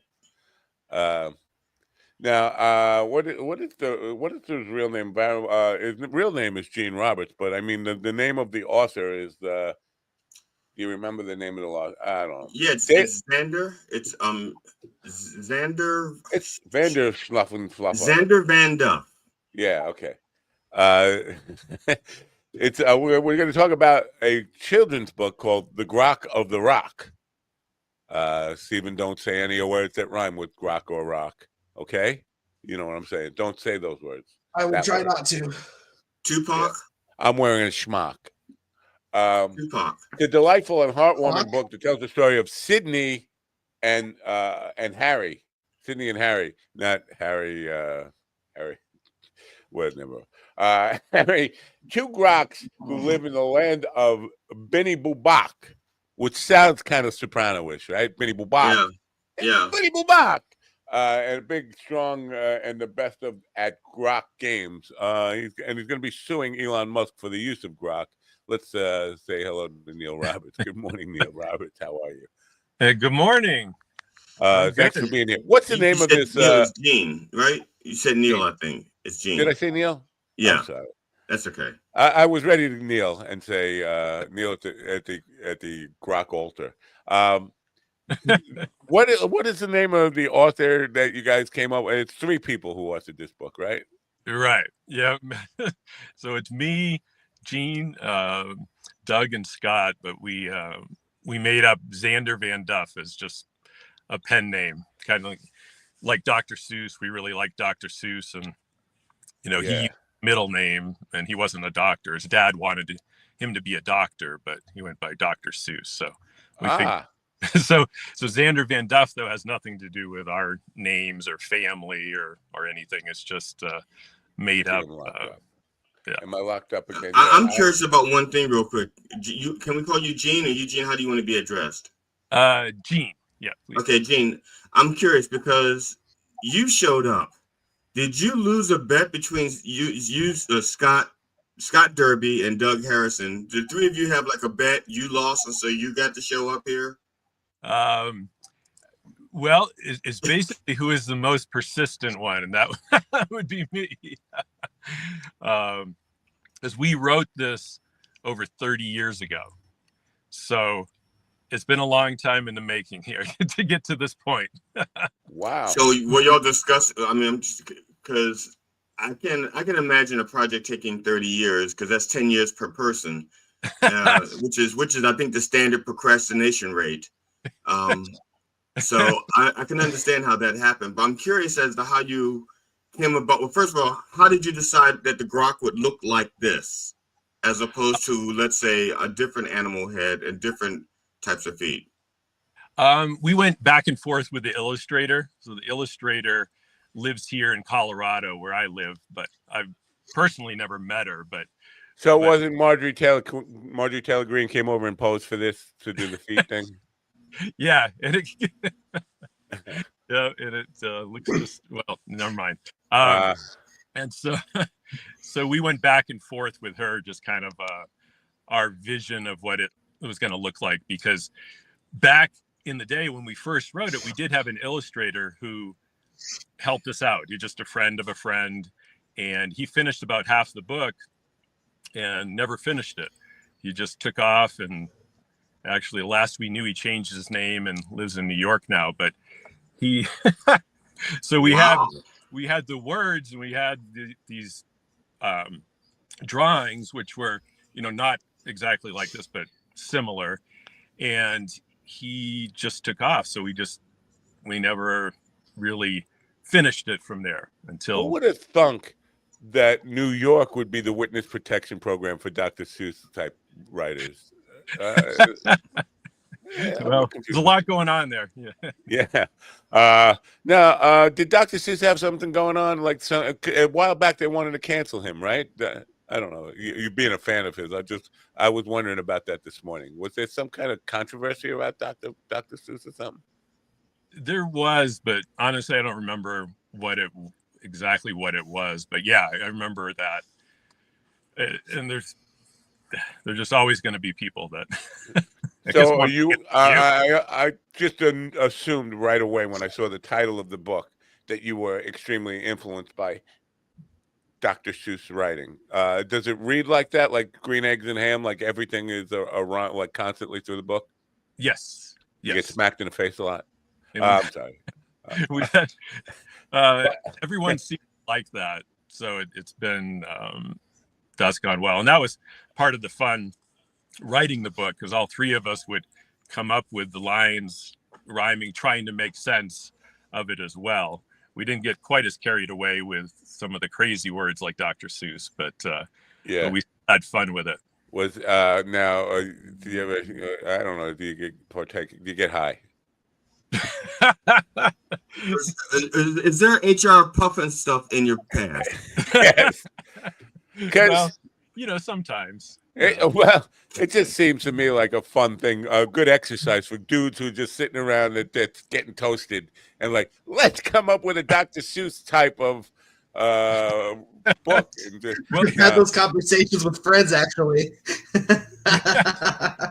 Yeah. Well, yeah, because back then, my friend Doug, he started it, and we're like, what are you talking about? You want to write a children's book? Why? Yeah.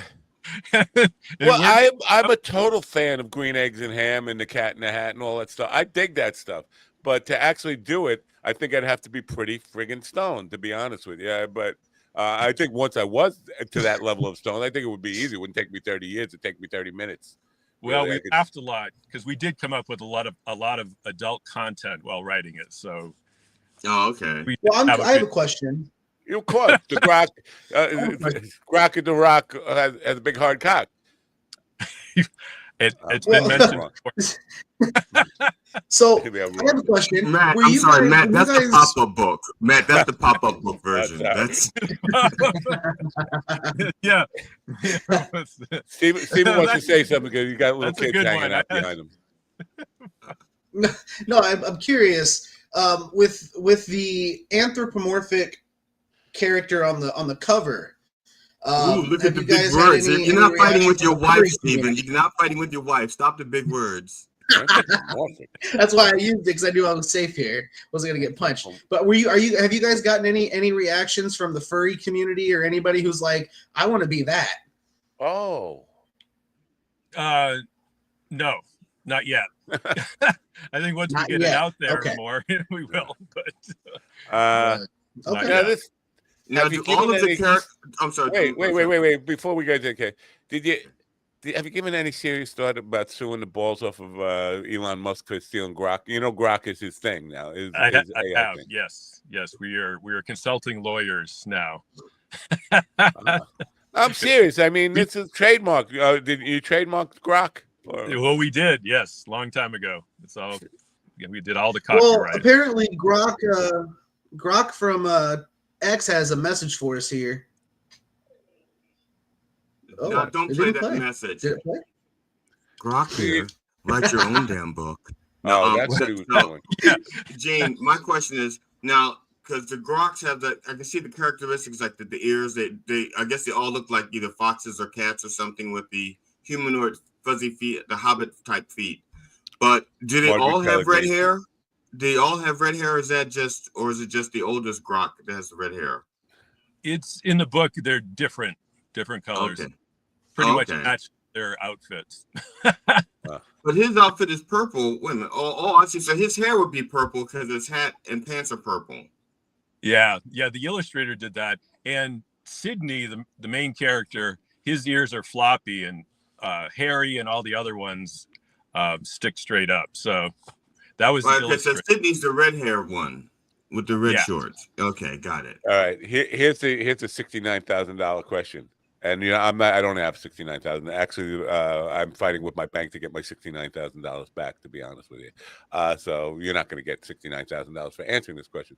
But I don't recall how you got on this program. Did I reach out to you, or did one of your did a publicist on your behalf reach out to me to get you booked on the show? Publicist. Now, are you going to go back to them immediately after this and say, "What did you do to me?" Pretty much, yeah. Yeah. I just or are you gonna just go call Scott and go like, okay, Scott, I did it once. The next time you do it, we're gonna sell some books, but get off your lazy ass, Scott, and then you and then Doug. I'm wondering if it was Lindsay Blake, because Lindsay knows this program. She knows what I'm about, and listen, we have lots of authors on. I don't think we've had a couple of children's books authors on, but she knows what this is. It's just insanity and stupidity and a little bit of vulgarity mixed in. It's like, well, what makes you think that's going to help sell children's books? But children are the most vulgar creatures on the planet, or is it germ ridden? No, never mind. They're germ infested. Never mind. I was. Yeah. So the real question, though, and I would go back to whoever the publicist is, and I'll look it up later and say, you know what are you doing to me? This is not helping, and I apologize for that. We will try the help, though. I mean, maybe some of these vulgar people in the audience, these just degenerates who listen, have kids, and they think, well, maybe this will be better than the books that are already available from Dr. Seuss. I don't know. Yeah. Hey, any publicity we can get. So would you recommend this as a path to fame and fortune, this children's book writing? Well, not in the short term. That's for sure. Yeah. Well, the reason I asked that is because in the marketing game, I get apps all the time. People are pitching apps at me. The latest AI thing, right? Our latest AI app will write a children's book for you in 30 seconds and help you publish it in another minute. And so it's just insane the amount of competition that's out there in this thing. I think it's a really hard field to kind of even measure your success on, because there's 8 billion books and only 8 billion people, and not most of them are kids. So. Just a tough field to get into. All I know is over the years, I mean, we've sold quite a few actually on our own, and parents, teachers, and kids have loved it, for years. So we wanted something a little different, Grok, even though obviously Elon's using it now, but people have liked that, and we don't really see much of that out there. I mean, Dr. Seuss has his characters, but you don't see a lot of different type of characters like that. And we wanted, eventually get into shows and do music and, that type of thing. Kind of like Barney, when Barney started out. Well, the real thing is toys, is the toy little action figures. So you started working on those. Right. Yep. Costumes, the stuffed animals, all of that. Oh, yeah, the Halloween costumes. Yeah. Yeah. Obviously, but before they can, I think before they're going to buy the merch, they want to know the characters. And here's where I'm going with this, because I didn't, maybe the teachers read Dr. Seuss in class. I wasn't that interested until the television, a half-hour television specials was a Who and Whoville, Horton Hears a Who, and all these kind of things. Have you thought about that kind of like animated shorts and that kind of stuff and doing it on YouTube? Oh, with AI, you can do that in a snap with AI. Yeah, that's what we're looking into next, basically. Even with the publicist, the company, just doing like short trailers, like a 30 seconds or a minute trailers, getting that out there, trying to get it to production companies and trying to do something with that. Definitely. Is the illustrator still available, or are they passed on over through old age by now? No, no, she's still here in Colorado. So, so I think we can get her to help us out again. Colorado. So to be accurate here, you're joining us at 8:30 in the morning. Actually, came on at 8:15 in the morning your time. Yes. Yep. God bless you. I don't even know what that time looks like. What does that time even look like? Does the sun up at 8:15? It looks pretty much like it does here, except for your eyes are still closed. Yeah. It looks dark here to me because my eyes are still closed. It's very dark at 8:15. Now I'm curious about something, Gene. Because Dr. Seuss, when he wrote his books, the things that he got in trouble for later were not really considered racist and sexist and racist back then when he wrote them. It wasn't until like later when people went, "Holy crap, we can't say that anymore. We can't say show grok, that you anymore." have to say the G word. So what I'm saying, are you worried about is there anything in the grok, in any grok history that's like, let's say in 5 years or 6 years from now, you would be thinking, that somebody's going to just gravitate toward it and go, this book has these in it, and this is really like, they're all tailless. Okay, they're tailphobic because a real grok would have a tail.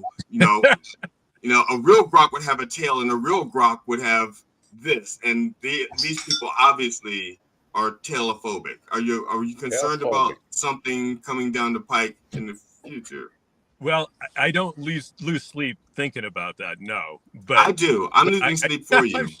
I'm sure they might come about, and then and all of them have the same last name, which is Grok, so that might cause an issue Incest. too. Oh yeah. So yeah, there's some concerns there going forward, but I'm willing to deal with that as it comes along, because we need to get it out there one way or the other. So it's been a while. Do you recall the writing of the book? Was it fun? Yeah, exactly. It was a lot of fun. That's why when we first started, we thought my friend was crazy by wanting to even do this or try it. But when we all three sat down, with certain beverages and etc., we did have a good time. It was fun to come up with this stuff. Beverage. You got to come up with a grok beverage. Grok on the rocks. You got to come up with a kid's drink. There you go. Grok on the rocks. Yeah, and put some rocks in there just for jokes, for kicks. We could have a Bramberry drink, because Bramberries are part of the I like to see it because if you put the rocks in there while they're chewing, they get the crunchies, and then they break a tooth on a rock and like Yep. Really, and then the lawsuits start. Yeah. Now, then you've made it. Then you've made it. When they come after your wallet, that's how I know nobody knows who I am. Nobody's coming and suing me. But right. That's how you know you've made it. Now, who decided that the groks like all wore suspenders and shorts? Was that something from when y'all first started thinking about it, or was that something that eventually they were naked and then somebody goes, no, we have to clothe them, and this is what they should wear because this is what we got at the thrift store? Or what prompted because the book is about different games and different seasons. We're from New Hampshire originally, so we're used to the 4 seasons. And winter, and fall? Yes. That's where actually Sydney saves Harry's life, because Harry falls through, and Sydney, even though he's picked on and doesn't really like Harry, he still runs out. He does the right thing and helps save Harry's life. So in all those scenes, of course, they have the winter gear, and then the summer one is like on the front. Now I'm curious, since all of them appear to be fuzzy, how did only one get to be named Harry? I mean, they all seem to have that trait. That's He's trying to say hairy ass, by the way. No, I'm not trying to say that. You are. Only when I'm talking about Harry ass Truman. That's the only time I use that. And this is not a presidential historian that we're talking to. All right, I stand corrected. I'm sit corrected. I'm kneeling corrected. I sit corrected. Yeah. That's just the Harry's just the name we came up with. All right. Let me ask you this.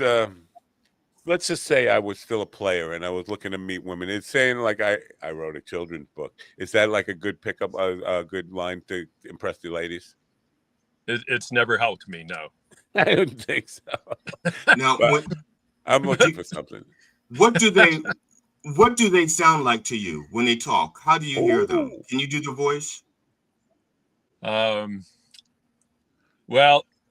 And do all of you agree how they should sound? Do all of you hear them differently? I only hear because my voice is a little deeper, so I tend to think of Harry. So that the one on the front cover, the main character is, it doesn't matter how big and strong you are, or if you can, just a little deeper voice for Harry. I don't know if it doesn't matter how big and strong you are. More, gentle. Hi, this is Harry. You've reached 5 sweaty men. Wait. No. Nope. Those are the people he doesn't want reading the book.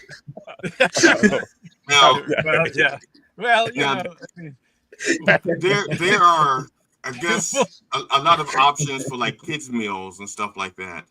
And each company has their own thing. The Burger King, McDonald's, Wendy's, Arby's. Are you partial to one of them that you would say like, hey, can we have a kid toy, and we'll with your, for your company, whatever, a partnership deal? Is there like one of the companies that you would deal with? And is there one that you just would not deal with regardless? It's like, no, we want the money, but we will not deal with them because they have horse meat. Were you inspired by I'm Loving It behind Steven there with that question? Is Steven's picture of me? Actually, no, I haven't. Before I lost a couple of pounds. No, actually, I've only been staring at the Grok cover. Whenever I think of my questions, I look at the cover of the book for my inspiration. No, I'm loving it. I did not notice the Loving It there, but yeah, I think it would be good in a McDonald's, the Happy Meals. Yeah. And I have no beef with any of the other ones either. No beef. A lot of those places don't have any beef either. I think we're gonna hire you to be a shill in the audience, like a heckler, just to feed him lines because he needs all that no beef kind of. My girlfriend's a vegetarian, so I have a lot of fun with that. Oh, you know what's weird? Mine is too. That's why they're vegetables. My thing is, vegetarians and vegans are like this far away from being Jehovah's Witnesses, like knocking on the door and try to convert people. No, have you ever tried to convert her, like, and say, you know what, I appreciate it if you like eat a wiener every once in a while. Matt, no sex talk. Okay, stop it. I was talking about me. We're here to promote a kid's book, and you're talking about sex. I'm talking about being a carnivore. Carnivore. No, my girlfriend doesn't push it, but I did have a first date with a girl many years ago that talked about the vegan lifestyle the whole time on a first date. Wow. And we had pizza, and I was starving. It was after work, and I had that first slice of pizza. You know how it always just tastes so good when you're starving. And the second slice tasted like crap. And I couldn't stand her. Good looking girl, but that's all she talked about. She was very weird. And then on the way home, I stopped at McDonald's and had a quarter pounder with cheese. So yeah. Well, yeah. You still in that. I empathize. I used to date, before there was such a thing as vegan and vegetarian, I used to date a woman who was macrobiotic. Ooh. So you're laughing. I guess you remember what macrobiotic is. It was Was she an anthropomorphic macrobiotic? No, she was a real woman. It sounds complicated. Well, oh yeah, there were so many rules, but she was so cute. She looked like Holly Hunter. Dictionary with the dog. She looked like her and Holly Hunter could have been twin sisters. Oh, so was this before you were married, Judy, or while you're married? This in is case your wife's watching. This is before all 3 wives. Okay. I was still in my 20s, and she looked like Holly Hunter, so I was eating a lot of stuff that I would not have eaten ordinarily. All right. So you never date someone who's cuter than what you're willing to eat. That's my new philosophy. You can't date someone who says, "Oh, she's hot," and she says, "I'm a vegan," and you go like, "Oh yeah, I'm a vegan too." You don't want that. She's too hot for you. If she's hot enough that she says, "I'm a vegan," you says, "Oh, that's nice. I'm going to have a Big Mac." Then you can date. But not so much as you just give up all of your gastro rights to them. You can't do that. So are the groks carnivores? Are they meat eaters? Are they? Yeah, I think we'll have them be meat eaters. They were going to eat Harry, weren't they? Oh no, Harry is a grok. Yeah.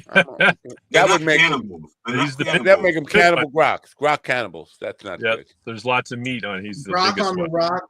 Grok with the rock with the pork chop. Yeah. Yep. Any regrets about this path you've chosen?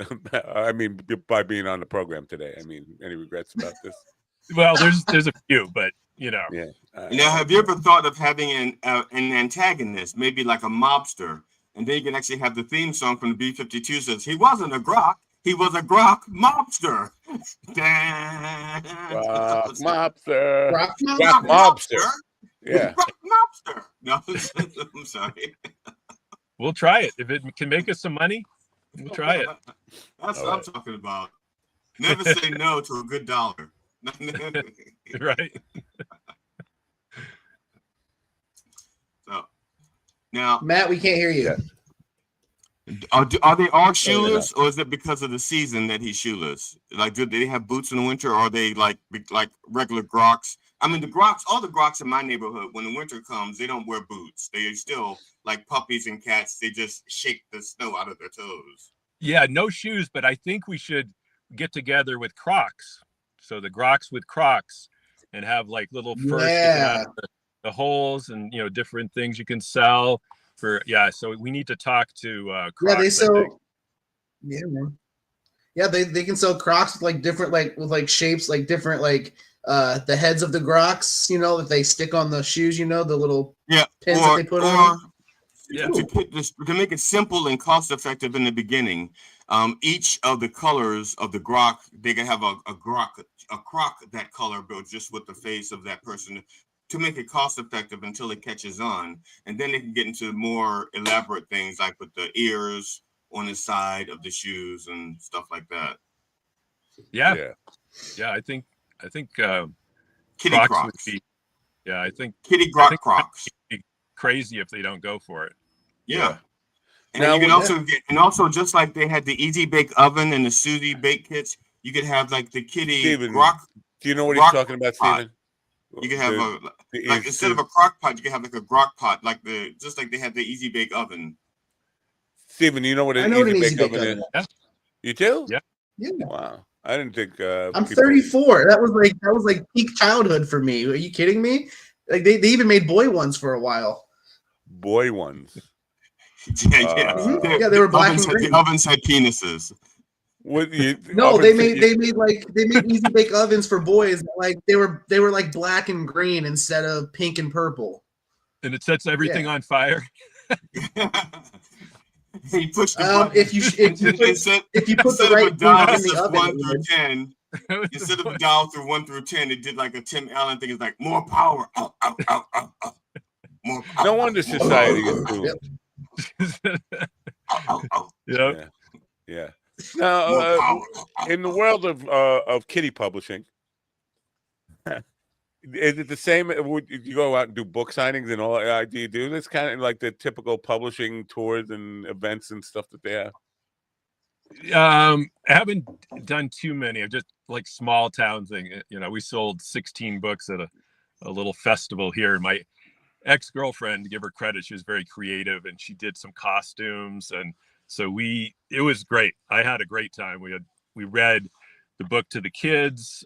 We sold the books. It was a lot of fun. So I want to do that on, bigger stage, bigger scale. Yeah. Now, does anybody read the book as Xander? I mean, is there a Xander personified like Pee Wee Herman was personified from a character from He's got this Pee Wee Herman fetish Well, coming I just out. watched the documentary. I watched the documentary, and I was moved by the documentary. Yeah, so I just envision, the land of Benny Bubak of discovering it. So Xander Van Duff to me would be me dressed up like the explorer outfits, the hat, the explorer ones, the little shorts, and okay, so he discovers the place and kind of like is like making a captain's log or like a journal of what he observes. This whole Benny Boombach thing.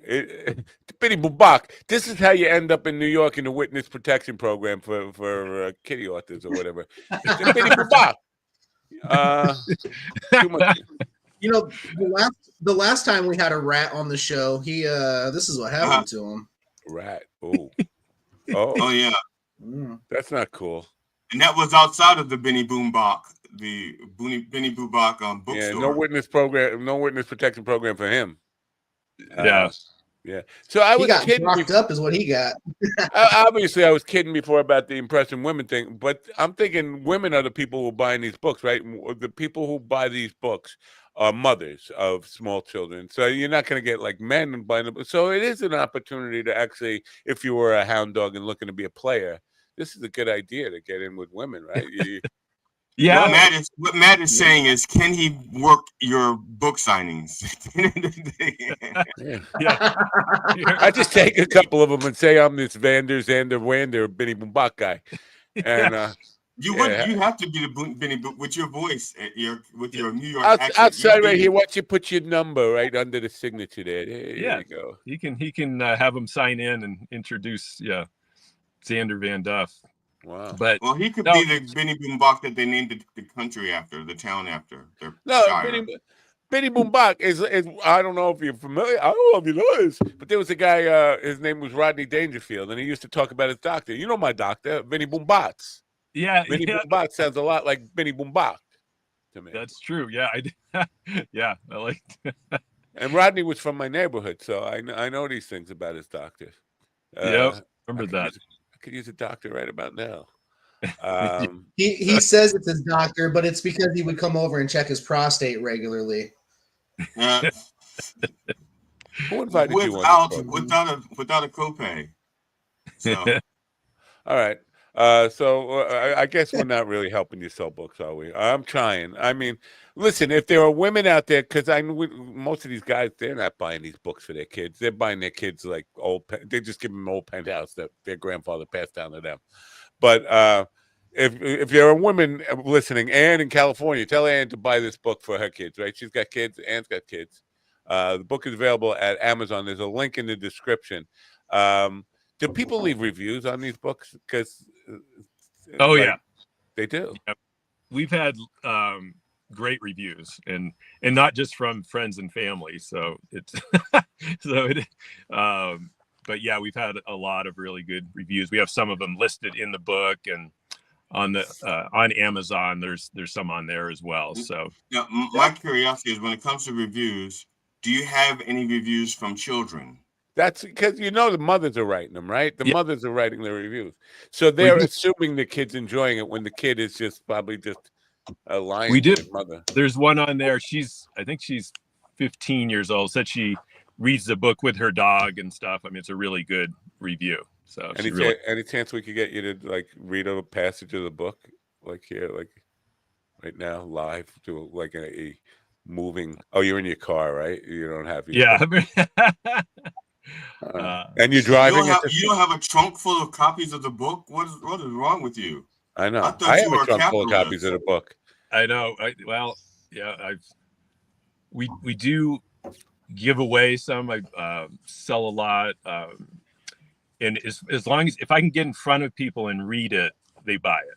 I've even sold 30 copies at Applebee's working there as a server.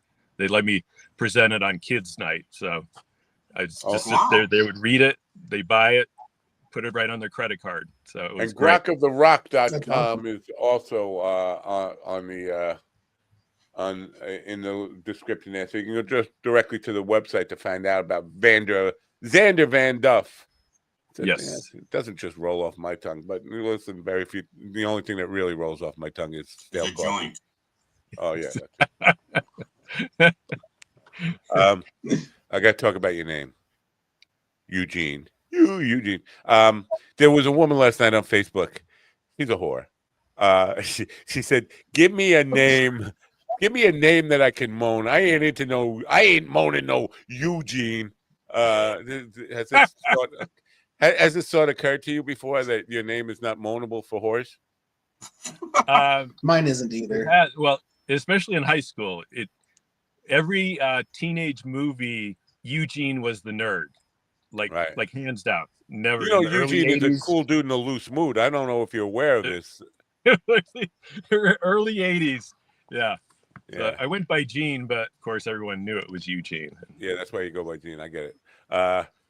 Live for your die. You're in New Hampshire now, but you went from New Hampshire to Colorado. Yeah.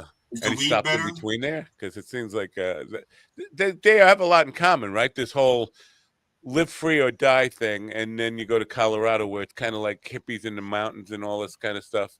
Was there a stop in between, or you went directly from New Hampshire to Colorado?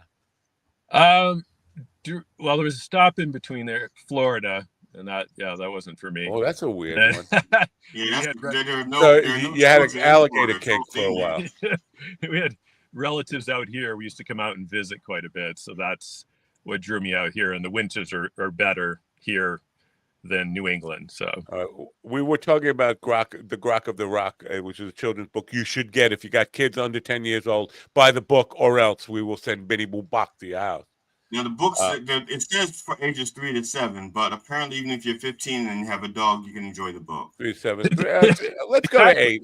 Let's make that 8. 3 to 8. Because you're just something stupid. Listen, Stephen was pretty stupid as an 8-year-old. Who set the age range? Was that you, or was that like the publisher went, no, we'll stop at 7. We don't think an 8-year-old can handle the reality of this. Or wow, yeah. Well, it's basically kind of a industry thing. I mean, our biggest fans are like 5 to 6, so right in that range. So I guess it is a pretty good. This is in Steven's range too. I mean, sometimes he goes to 7. I'm sorry, I don't know what else to do here. I'm trying to sell your book. Buy the book or else. Grok of the Rock. Now, is there an audio book, or will there be an audio book available? We talk about that. He's going to read it, except he's going to do a higher pitched voice. Jordan Peterson. I was just trying to see if there's room for maybe a dreaded animal. I need a man with a gun up here in my Cadillac. Well, there is there is a little pet in there, a little character that the illustrator put in there. It looks kind of a cross between a cat and a dog with like pointy ears. So we're gonna come up with a name for that as well. Now, are all the creatures in there mythical, or do they interact with, let's say, like rabbits, the regular animals? And do the other animals recognize the similarity? Like, would a cat look at a grok and go, "Whoa, oh, no"? I think that's highly no, not messing with that. No, we haven't got there yet. Though in the book, it's just the groks and then the little pet there. But eventually, hopefully. So it's a segregated community. See, that's where you're going to run into the problem. There's your future problem right there. It's a segregated community, and that's what they're going to say. Okay, you have to fix that. You have to fix that by the second book. Otherwise, if you go 2 or 3 books with the segregated community, you're going to get the woke. They're going to woke the hell out of you in 3 years. Yes. Well, like you said, until we get the lawsuit, we haven't really made it.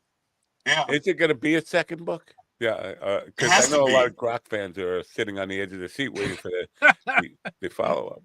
Yeah. Once we get this rolling, it'll be a second book. It'll be 30 years, though. It'll be 30 years between the next books. Hopefully, by the time you're like the Boston of children's books. Every 30 years, you release one. Yeah. Boston the album. I thought you were talking Boston the city. Like Boston the Boston band. the group. I thought you were talking about the city because I wanted to come back to the New Hampshire thing just for a second. Because I know some people who live in New Hampshire, and the state motto is "Live Free or Die." But I think most of the people up there take that the wrong way. They live free or die means they shouldn't have to pay for anything. They take this as a literal thing. Again, most of them are hippies, burnt out hippies, but they truly believe live free or die. I shouldn't have to pay for anything. Live free or die. Like, I'm not sure that's what they mean by that. Maybe you should go and look up the history. Were you a hippie growing up? Were you one of these pot smoking Woodstock going long haired hippie freaks?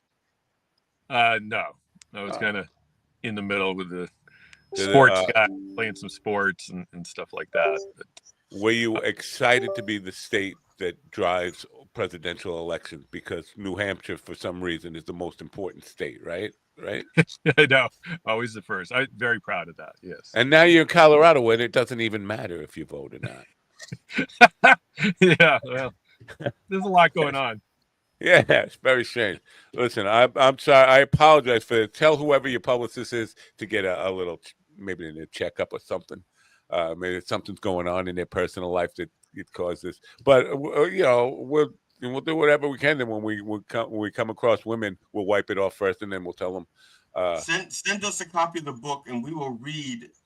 I will definitely, if you want to do that, we'll dedicate an entire program just to reading the Grok and rhyming. At least I will, because I am a poet, so I can rhyme. I'm not sure that these other guys know how to rhyme. He can't even read his own writing half the time. GD, just because you're black doesn't mean you can rhyme like that. Okay, you're not a rapper. No, I can rhyme because I'm literate. Okay, I was literate before I was black.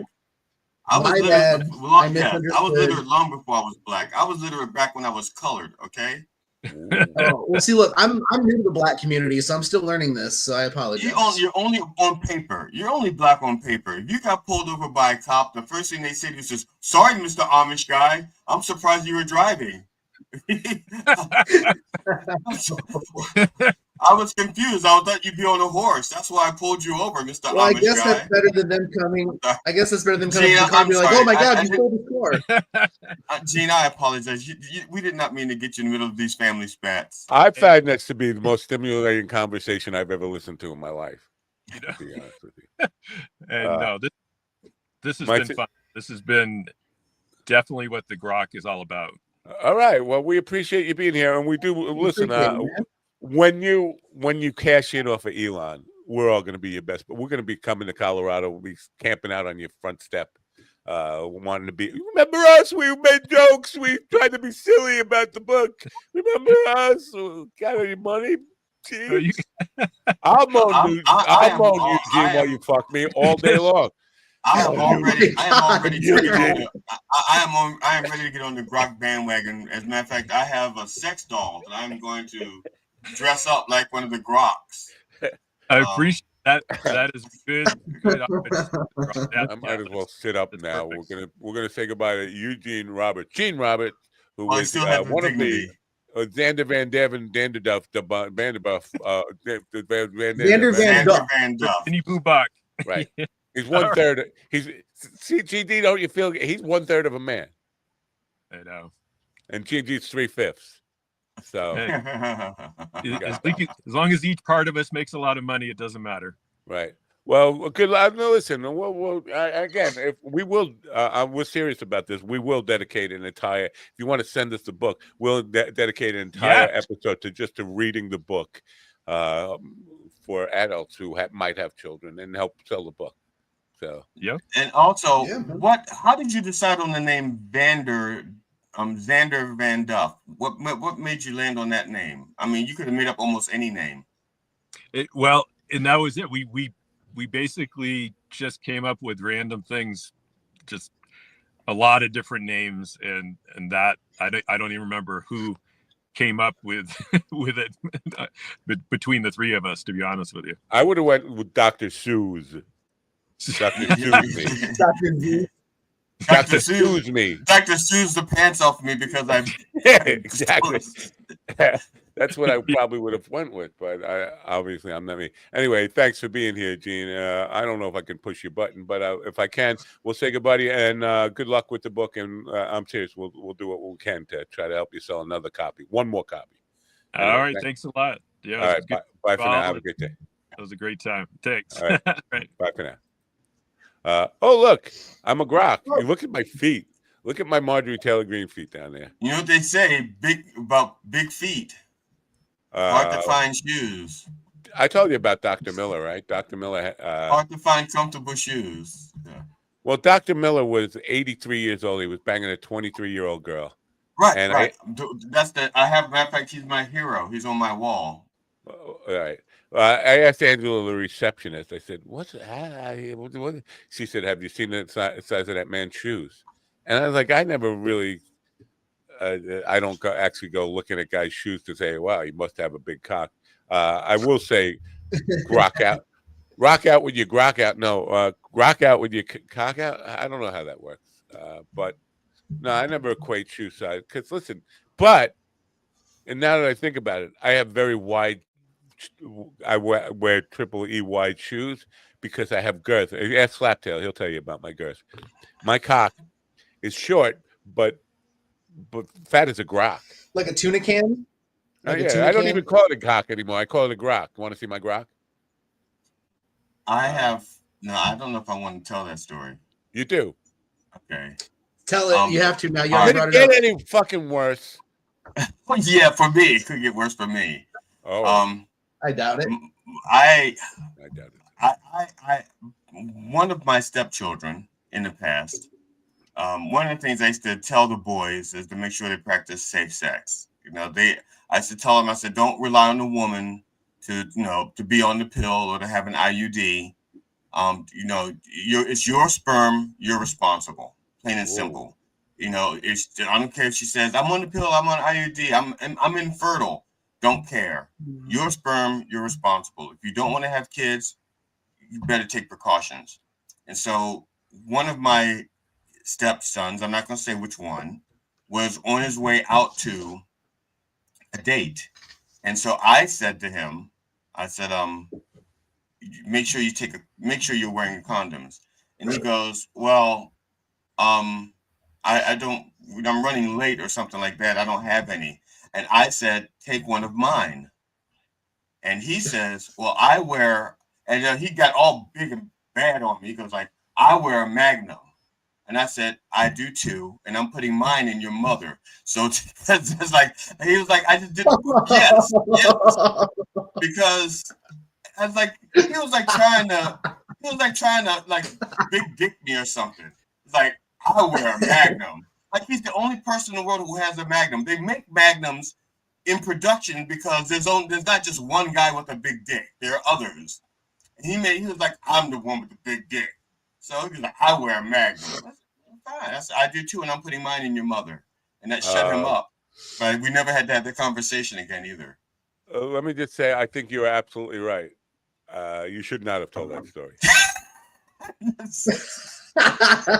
Especially because now we all know that you have a tiny dick and you're trying to convince us otherwise. Well, it brought me back. Now, again, it sounds like I'm obsessing on this, but it brought me back to the time that Willie talked about finding his mother's dildo, which was also... Okay. I don't even know how you tied those two together. Willie, wait, this is where it gets interesting. I was just about to explain where it gets interesting.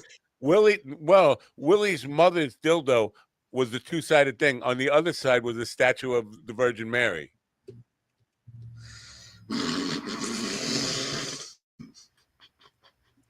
They don't even make those outside of the Catholic Church. Those are like non-exclusive.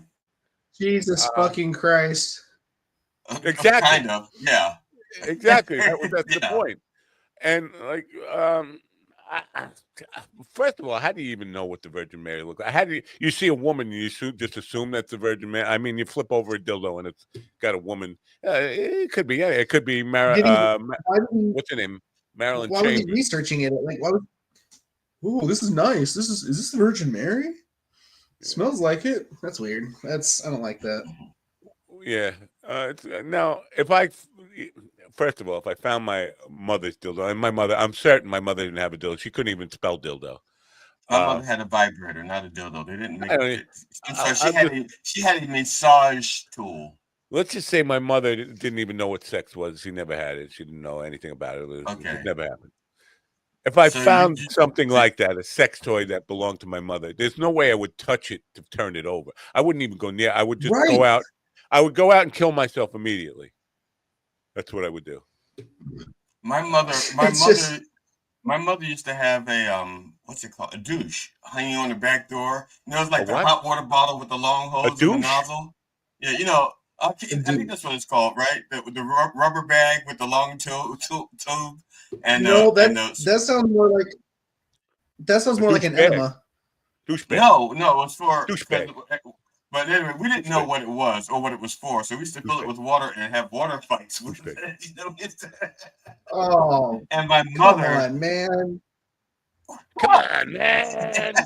And we didn't know what it was for, so we used to have these little water fights. And my mother had to stop us from playing with it, and then she explained to us what it was for, so that we would know that it's not a toy. Wow. And that's how I found I guess out it's better than squirting your.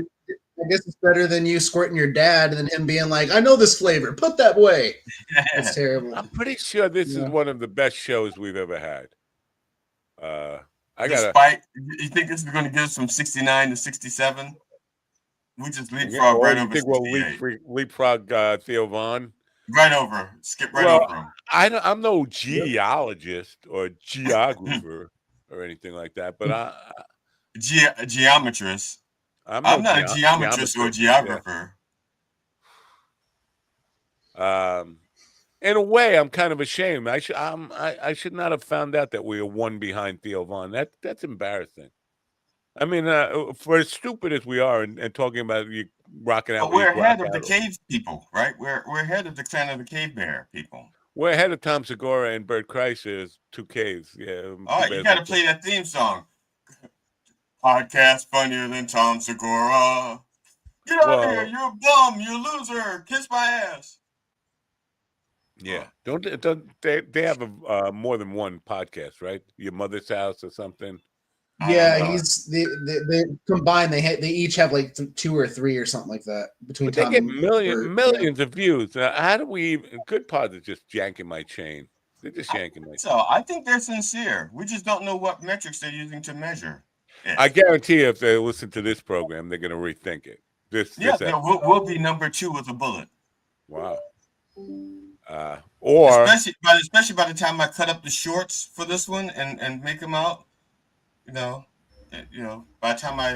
time the hand produced high quality shorts that I make. Those aren't stimulating. Ooh.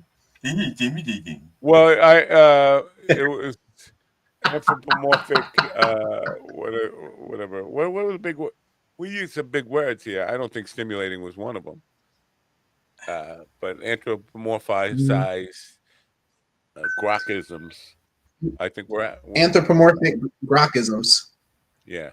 Well, there was another thing. Metabolic anthropomorphism. I don't know. Metabolic anthropomorphism.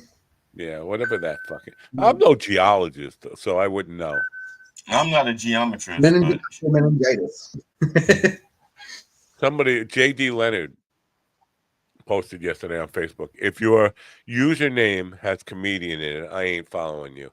And I thought about this long and hard. I went out and I pondered you know what? You will not find any other profession on earth that feels like they have to put their profession in their username. Comedians are the only ones who will, and they're generally not people who are really comedians. They're people who want to be comedians.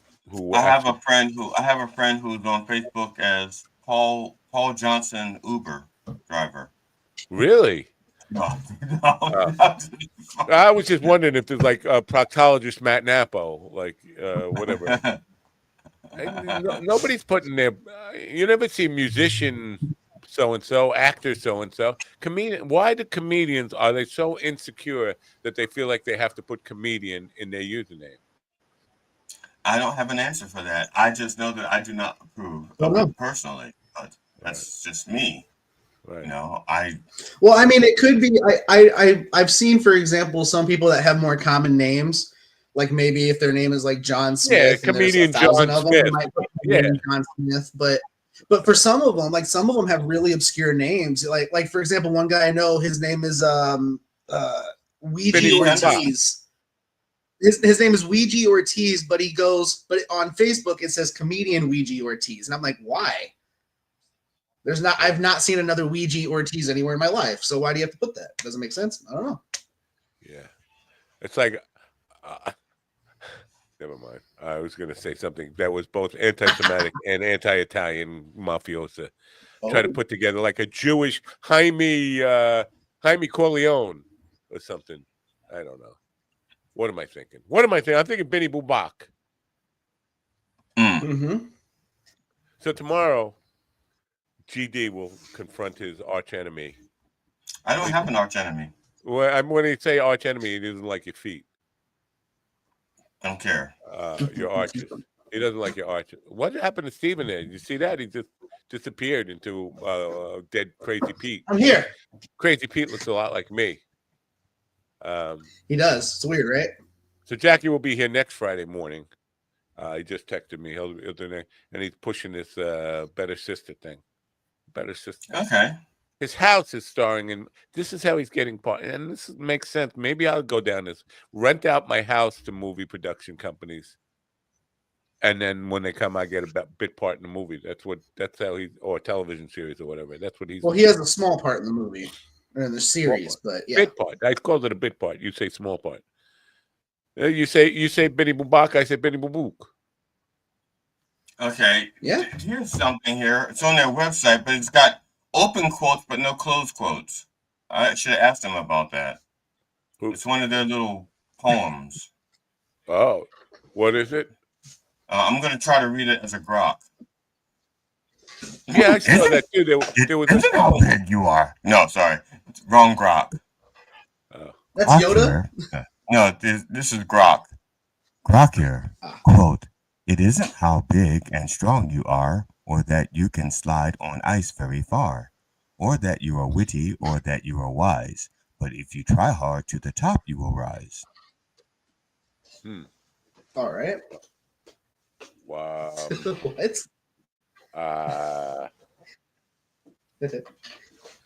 All right, so that's the show for you, folks. So tomorrow, again, GD will be confronting his arch enemy here. So if Jackie's not coming tomorrow, there's no need for him to be in the third hour. So are you going to move him up or? No, we have two guests tomorrow. Tomorrow we have Nina Brooks. I think she's an author, but then Amanda Cruel, who is a comedian. That name sounds familiar. It does sound familiar. There was a Disney character, Cruella DeVille or something. Cruella DeVille. Yeah, Amanda I know Cruel. somebody in the chat room made an Amanda comment. Amanda something. Amanda hug. Amanda. Hello, right there. Look, hello, Amanda. So, are you Amanda? Hi, Amanda. Are you that Amanda that we were just talking about is going to be on the show tomorrow? Or is it just a coincidence that you're an Amanda? It's just pronounced cruel. See, somebody, I just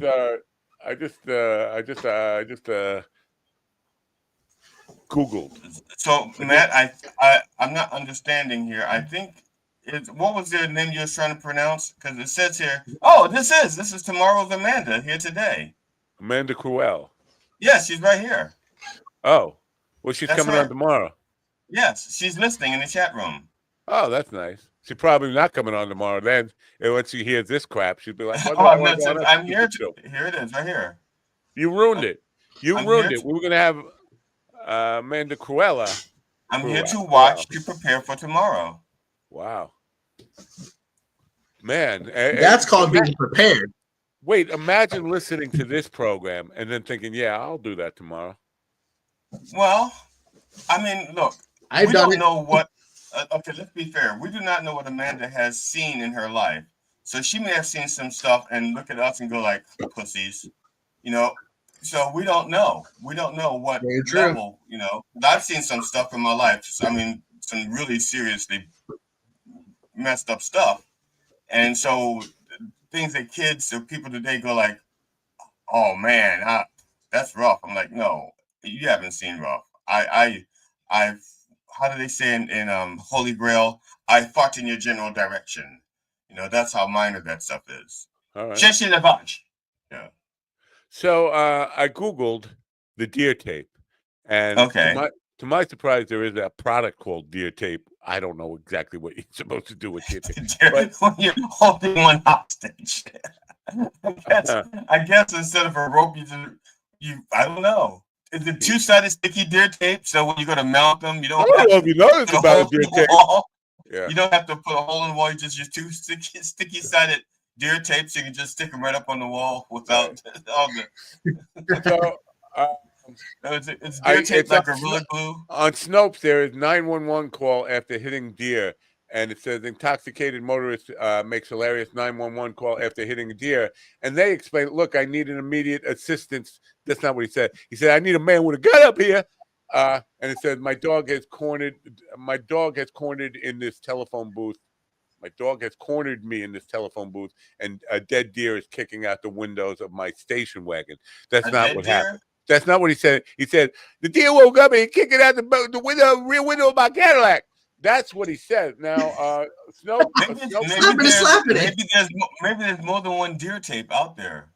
Well, this is what it said. It says the claim is undetermined. And then it goes on to say there have been a variety of these tapes circulating on cassette tapes since the 1970s. Now, the one I heard, my father-in-law, my only ex-wife's father, that's usually gave how me the father-in-law tape. works. It's usually the father of the. Yeah, well, I'm just saying that I only had one ex-wife, just to rub it in on Steven's little bald-headed Nazi swastika wound he's got on his forehead there.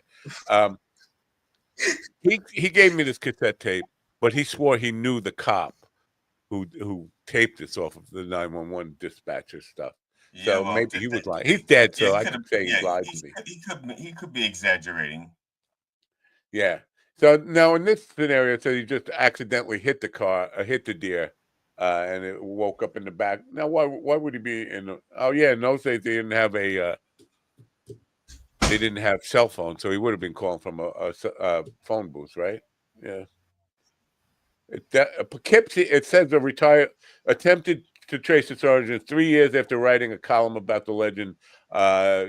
Somebody was put in touch with Al Clauser, a retired officer with the Poughkeepsie Poughkeepsie, New York Police Department, which is what my stepfather, my father-in-law, my father-in-law said it was a Poughkeepsie Police Department, who claimed it was the operator who fielded the ambulance. It wasn't a ambulance. He said, I need a man with a gun up here.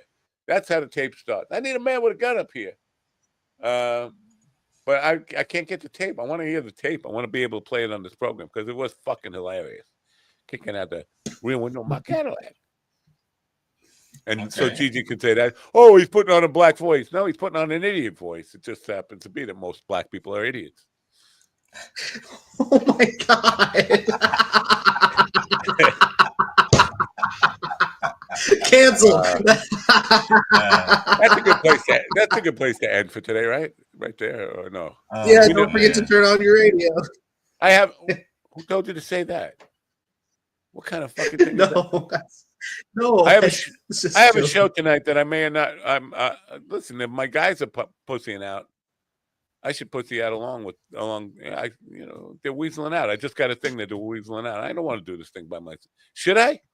We'll take a vote right here. All those in favor of me doing this and making a fool out of myself, say aye. Aye. Aye. I mean, you don't have to make a fool of yourself. You really don't. You can just do it. You can do it and do a good performance without making a fool of yourself. I have faith in you. I don't know. The jury's out on that one. I You're think right. you like to over. I think you know I that like you're the a better over-under. musician. I The believe over-under on me. I believe you know in your heart you're a better musician and you're leading on, and that you know you're going to put on a good show. And I think he's right. Yeah. Mm-hmm. I mean, I mean, let's put it this way. I am probably half to 3/5 the musician you are. 3/5. 3/5 the musician you are, and I believe I would put on a good show because I wouldn't take a show that I was not going to be prepared for and do my best. Well, I would. This is the thing. It sounded like a good idea at the time. I don't think I will like necessarily embarrass myself for just being a hack. I will embarrass myself for being a boomer trying to impress some 20 or early 30 somethings with the kind of music that they're not interested in. And you know, they're going to be listening to 3 bands before me. Then I go up acoustic solo, and then what's the guy? Tom Bodette. It's right here. Brian Gaudet. Brian Gaudet will be following me with a full band. So I would be Tom Bodette, Brian Gaudet, same thing. So I will be the only person doing an acoustic, and it's advertised as the Matt and the Manatees Band, which really doesn't exist. I should just send the guy deep regrets. I'm sorry. Make everybody play longer sets, and I will. You know, we could do a backing track, and I could just come pretend to play with you, and then GD can 3/5 play with you. You couldn't get there. I know. I'm saying it's too short notice for me to show up. It is too short. No, I cannot be there. Oh, yeah. You couldn't get there by 9 p.m. tonight to Bethpage, New York. Well, no. If I really wanted to, I could make it, but I can't make it. Well, let's put it this way: it is really super inconvenient for me, and I could risk my marriage even showing up there. Whoa! That serious tonight? Yes, because my job when my wife is out of town is to take care of her cat, and her cat freaks out when we leave her alone too long. She like chews up her own hair and stuff like that. Let the cat drive. You could sleep in the back and let the cat drive. It's her feet. Bring the cat with you. First of all, she's terrified to drive. She's terrified of driving. She gets in the car and all she does is cry and whine. Imagine that. Being 35 years old, 36, 37 even. I can imagine being 35. I was once. All right. Now, not only can you not drive a car, you can't ride a bike. Nobody ever taught him to ride a bike. Now, I'm like, nobody ever taught who to ride a bike. This 35, 37-year-old guy who I don't want to mention his name. But Stephen can't ride a bike. But imagine, I mean, how hard is it to learn to? First of all, if you're a grown man now, you could sit on a bike and just not pedal it and move it with your feet and get used to the balance. It's so easy. Wouldn't it be easier now as an adult to learn to ride a bike than when you were 5 years old? Yes and no. As a child, you don't have an idea of consequences. So you don't realize that you could crash into something, or you may know that you can fall and hurt yourself, but you don't know that you could like get hit by a car and something. Like you don't have like 1,000 things that can go wrong in your head. But as a grown man, the first thing is saying like the seat could fall off and I get stuck. The pole gets stuck in my ass. Even just in my driveway, just going back and forth, just willing yourself, not even pedaling. A grown man, touching your feet to the ground. Man could have 1,000 scenarios in his head that aren't even remotely possible, but he believes that they're possible. Or, they're not likely to happen. But he says, okay, and that grown man sounds like a pussy. Yeah, it's like being a comedian. It's like being a comedian. All right. Okay, you start thinking. Premise accepted. Premise accepted. Okay. But I think this guy's dumber than Theo Von. So he probably, if you're that dumb, you probably don't have those kind of the imagination. Well, if you're that dumb, then it's even worse because you don't even stop to think that these things are not likely to happen. Yeah. It's just shocking to me that somebody would be 37 years old and not know how to ride a bike. I mean, it's not difficult. If I could do it, anybody except Steven could do it. I have a mountain bike. Now there are things that I know how to do, but I don't try it now that I'm older for some odd reason, like riding without using my hands and turning the bike on corners like this. Riding through the streets without my hands. I did that all the time as a youth. But as a 66-year-old man, 65, whatever, 60-something-year-old man, when I ride my bike, I have at least one hand on my I was gonna say steering wheel, on my handlebar mustache at all times, so that when I'm driving, now the other day was about a month ago, I did let go just to see if I could still do that stuff. When I got to the corner, I grabbed the handlebars and then turned. If anybody can find the deer tape, send it to me. I want to play the deer tape next week on the show. But let's pick at an infected, wounded scab here for just a second. Steven, it seems to me, Stevens. It seemed to me that riding a bike would not be out of the question for you. I mean, if you could walk with crutches, right? Obviously, you have some use of your legs just to be able to walk with crutches. You should be able to ride a bike, no? So we tried, like balance wise, I was able to ride a dirt bike a couple times. I was able to ride a moped a couple times because I could put my feet down and have enough weight on my legs where I wouldn't fall, and I could balance, especially because when you get going fast enough, it'll kind of self-balance a little bit within reason. Yeah, so I can do that. Bikes though, when I was real little, they tried getting me on a tricycle, and I didn't have enough movement of both going forward and then pulling the other foot back. So they tried different things like weighted pedals and things like that, and that kind of worked, but it was just never efficient enough. So I was never able to ride a pedal bike. Slaptail's not in the chat room, but I'm picking him up telepathically now. He also he's saying it would be impossible to get enough air to inflate the tires with that fat Amish bastard. That's what he's saying. That's probably something he would say. Yeah.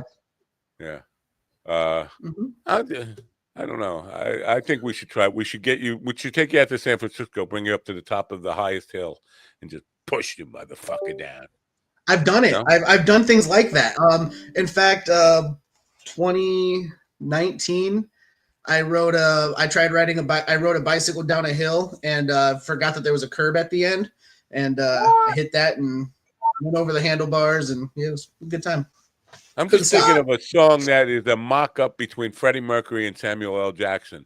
Tie your mother down and push the motherfucker down the hill or something. I don't know.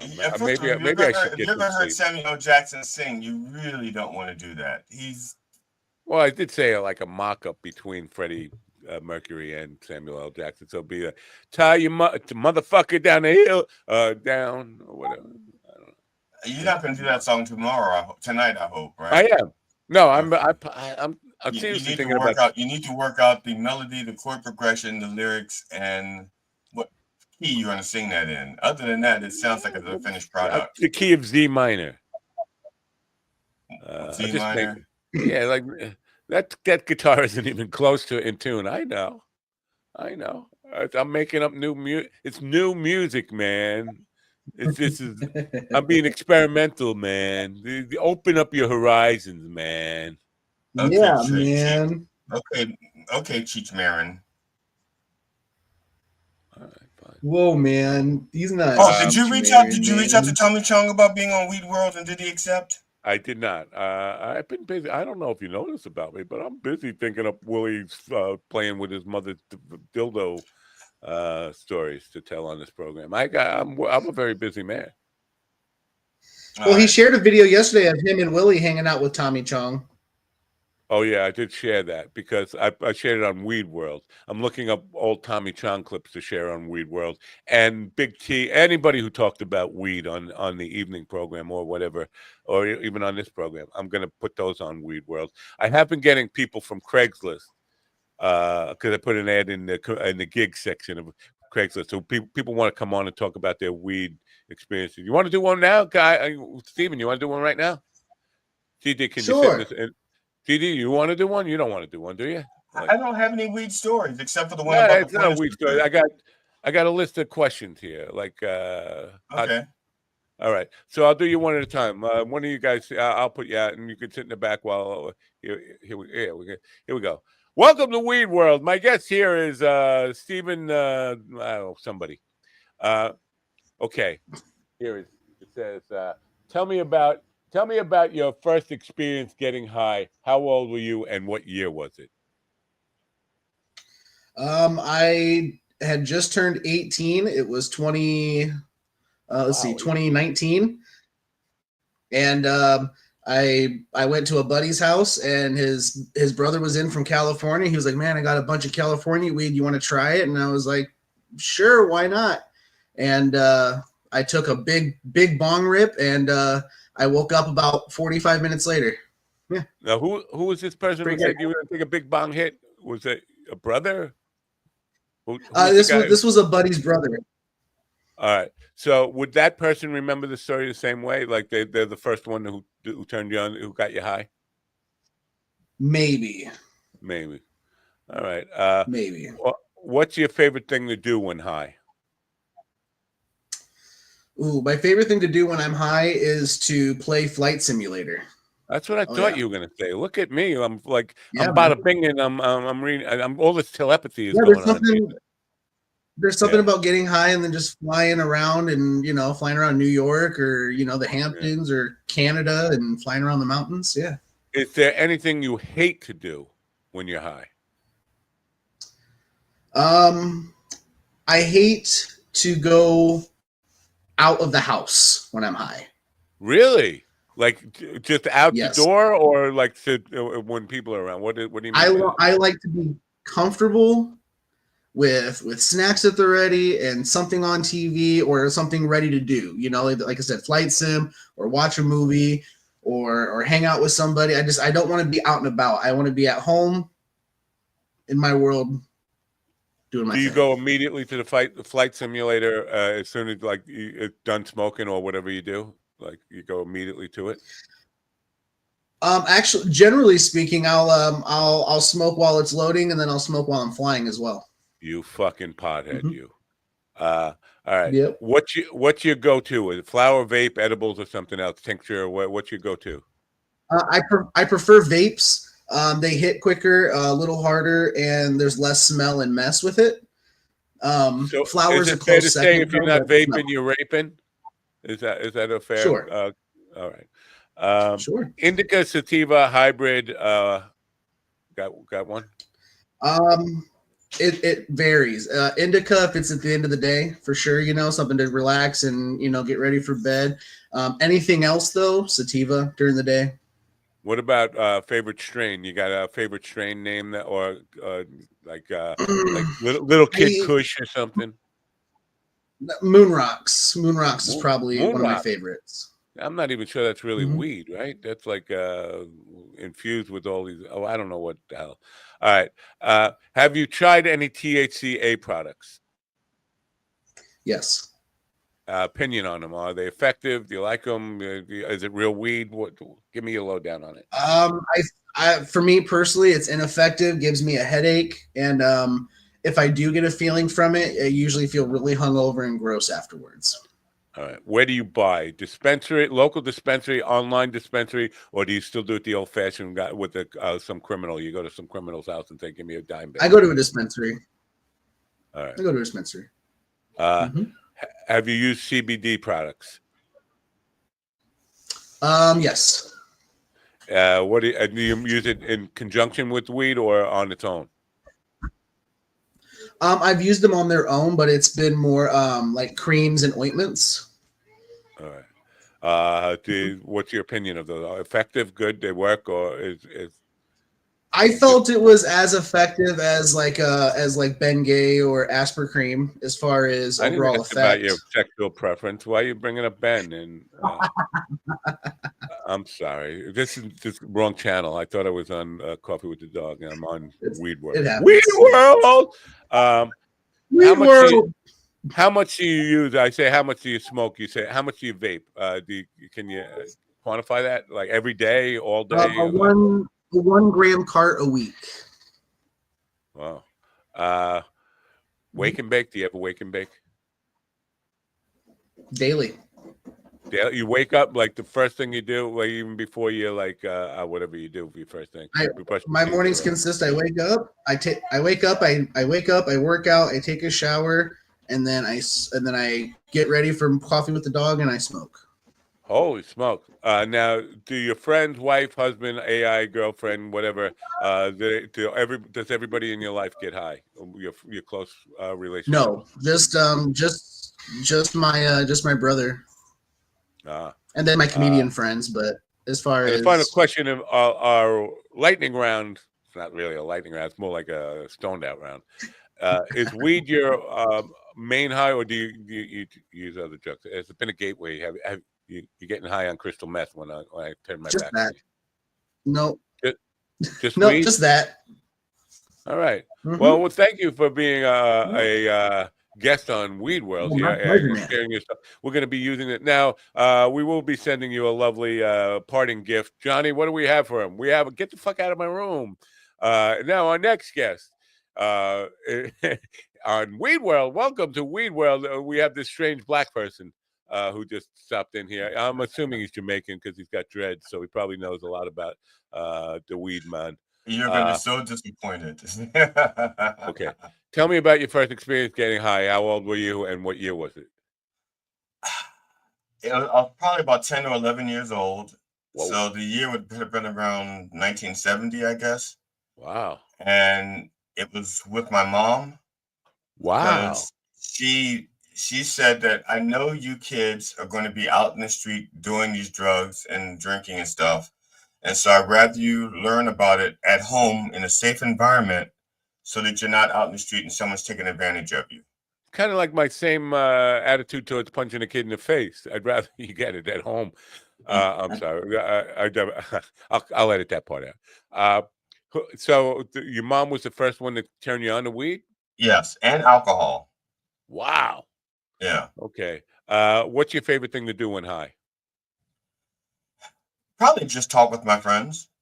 Right. I do have friends. I have friends. I have real friends. I'm not making it up. They're not AI. No, I believe you. I actually believe you on that. I think I know some of your friends.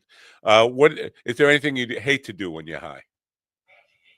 I don't like to write comedy when I'm high. Wow. Interesting. What is your go-to? Flower, vape, edibles, or something else? Right now, my go-to is edible, and that's mainly because my wife does not like the smell of weed. I would rather smoke because I feel more control.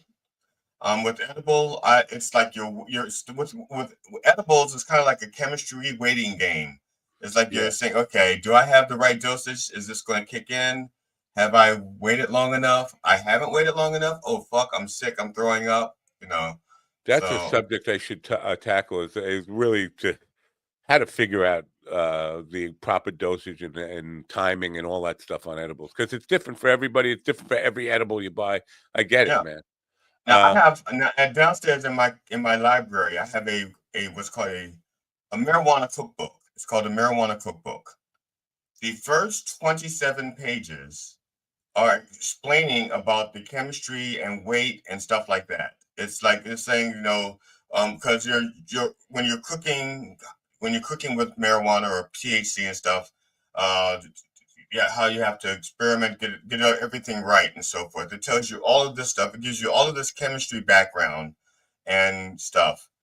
And then on page 28, it says, "Do not attempt to cook while you're high." That should be. Did you put that on page 1, right? Yes. That is my one complaint about that book. That the first warning about cooking when high is on page 28. I think the person who wrote it was already high, and that's why. I forgot to maybe. He probably got the picture and says, "Oh shit, yeah. Do not cook while you're high." Yeah. Okay. But the editors let them get away with it. So. Where do you buy? Do you buy from an online dispensary, a local dispensary, or do you still do it the old-fashioned way wherever the guy is? I have not bought anything in so long. It's always been a gift. I've been gifted stuff. Like when I started doing comedy 10 years ago, almost 11 years ago, when I started getting paid gigs, sometimes I was paid in cash. And you probably know this as a musician, having been a professional musician for a good long time, but you haven't been in the comedy rounds, but you're familiar with some of the stuff, I'm sure. I got paid in cash. I got paid in food. I've been paid in drink, and I've been paid in weed.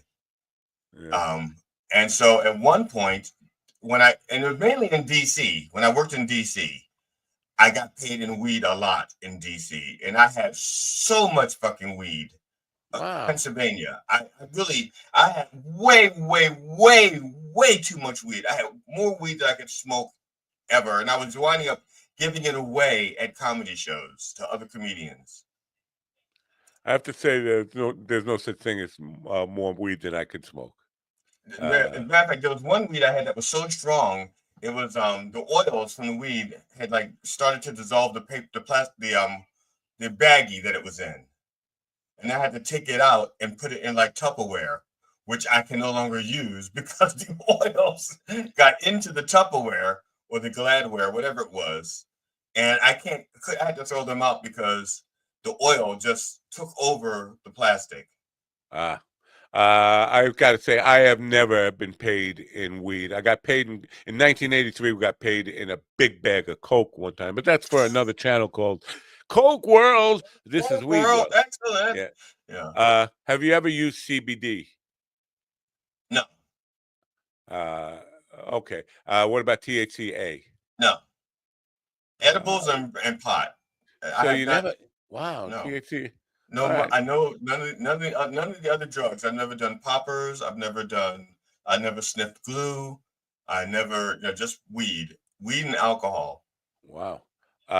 You smoked alcohol? Wow, that's all. Oh yeah, yeah. How much do you use? Are you a daily user or? Okay. I'm not a daily user because I don't like to write and create under the influence. I'm constantly writing and creating. So I've maintained my sobriety most times. Now, I like when I have friends over, we'll do edibles and we'll or when I'm going to visit friends. When I'm with certain friends, because not all of my friends dabble in the devil's weed. All right, not all of my. That eliminates one of my lightning round questions there about friends and stuff. Favorite strain? First of all, sativa, hybrid, you don't care, or indica? I have no fucking idea. When people say things like that, I stopped keeping track. Honestly, when I was younger, there was like 4 types: Acapulco Gold, and stuff like that. And I think the top tier was Acapulco Gold, if I remember correctly. And that's it. When it got to the point where they started having more than 5 names, I stopped caring. Yeah. Because after a while, unless now there's a comedian, and I'm gonna try to do him justice. His name was Gil something, Joe Gilbert. I can't remember his name, but it's Joe something. And he had this routine where he says that pot names should be named after what it is that it makes you want to do, so you have an idea. So if you when you go to the store and it says, "What do you want?" and you say, "Well, I'm planning on talking to my in-laws after. I have to go to my in-laws after this." So they say, "Oh, so you want I'm going to visit my in-laws strain, but I don't want to be so high that they, that strain." So he wants to. He says that the brand should be named after what do you expect to do afterwards. Wow. I want the chill and watch TV pot. I want that. And I thought he does it much better than I do because he actually has weed knowledge and names. I don't care. I'm gonna go throw a guy off a roof. Give me to throw the guy. All right. What does you feel like doing? That's what it should be called. Not so. What are you getting? White sativa. What does it do? Well, it actually stimulates the neurons in the creativity center. It's like, no, then don't call it whatever it is. I was on a Zoom call with 2 comedians, or 2 people. One is a comedian, the other one was a fellow workmate. And the 2 of them both smoke pot as part of their therapy. And they got to talking brands and what they do and stuff. And I was so fucking left out. I was like, what the fuck? Because they're like going, I mean, they knew what they were talking about. It's like 2 chemists talking about the dosages and side effects and how this makes that. And I was, and I think we had turned to record. Yeah, we stopped recording because one of them does not want any existing recordings of him talking about his pot use, even though it's for therapy and it's prescribed by their therapist. He does not want any. So we stopped the recordings, which is why I'm not mentioning their names, because if they wanted to be outed, they could out themselves. But they just got such detail about the pot and the side effects and why this one uses white sativa or whatever it is, and this one uses such and such. I do care. think sativa versus indica has some merit for me anyway. I feel like maybe it's just a mental thing because I've been told this and now I'm prepared for it. But I think it makes me want to play music or create music or write music when I smoke that. Whereas indica makes me want to lay on the couch and just kind of watch the yeah, that was one of the brands I was talking about, the indica. One of them has like hyperactive, like you can't focus or something, so they smoke something to help calm their brain down, and the other one, they switch depending on what it is they're trying to do, between the indica, whatever it is, and the sativa. Yeah. All right. So I don't care about brand names, whatever it is. If I'm offered with it and I'm in a trusting with my friends, I'll try it. All right, there's only one more question because you've really answered the last two questions, which are about friends. You have friends and wife, and they and they don't all smoke or partake. So that was one of them. And is weed your main high? You already said weed and alcohol, and it's not like you're doing crystal meth on the side or any. No, I don't. I don't do it any more or any less. All right. So the last question is: do you ever wake and bake? No. All right. That's a good thing. I come here and I have to be sober. Yeah. All right. Well, thank you for sharing your information here on Weed World. We're trying to make the world a more educated place with regard to the magical flower known as weed in Weed World. And now that's it for Weed World. Bye for now. Okay. So we're back here. And we do have to wrap this up. But Blind Mike will be here tomorrow at 11 p.m. We'll have him on for the final half hour. 11 a.m. Yeah, 11. Did I say 11 p.m.? Yeah. Because I don't know what I'm doing tomorrow at 11 p.m. But you're watching the back of your eyelids. No, hopefully I got so much shit that I have not done that I wanted to get done while my wife is out of town, because the house is quiet and I can control I don't have a soundproof room. So it's easier for me to make recordings when I'm alone. Yeah. And at night when there's not traffic driving up and down my driveway. Yeah. It was something I wanted to ask you about during that. Oh, yesterday because I was talking about other things. Yesterday seems so very far away. Yesterday there was a story on Facebook about two guys in New York State. They were hiking in one of the mountains, might have been the Lake George area. They called the police 911 because the third friend, the three guys were hiking. Two guys called the police to say their friend was dead. It turned out they were all just doing mushrooms and they thought he was dead. They were fucking tripping. I can, before you judge, who hasn't been? I'm not judging. I just think it's funny. Who hasn't been there, done enough psychedelics that you think your friend died? I mean, I've been there. I've never done psychedelics. I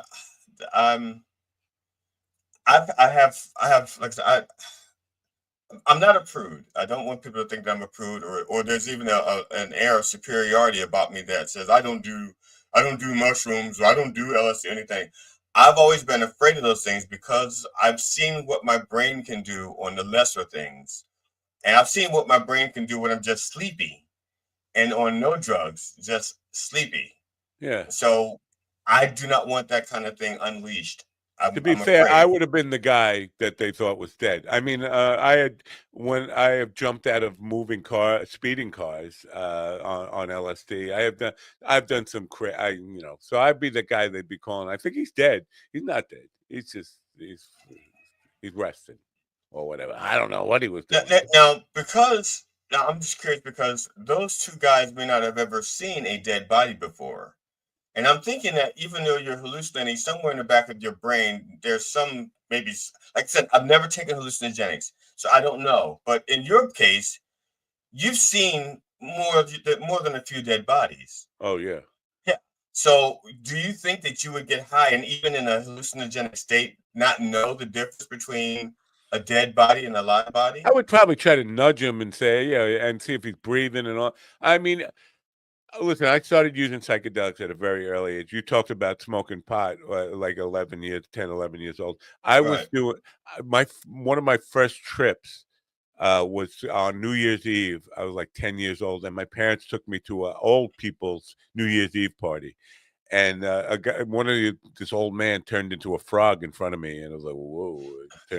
But I could see turning into a frog. But if he wasn't moving, and I thought he was dead, I'd probably you lie or jostle him a little bit. I don't know how.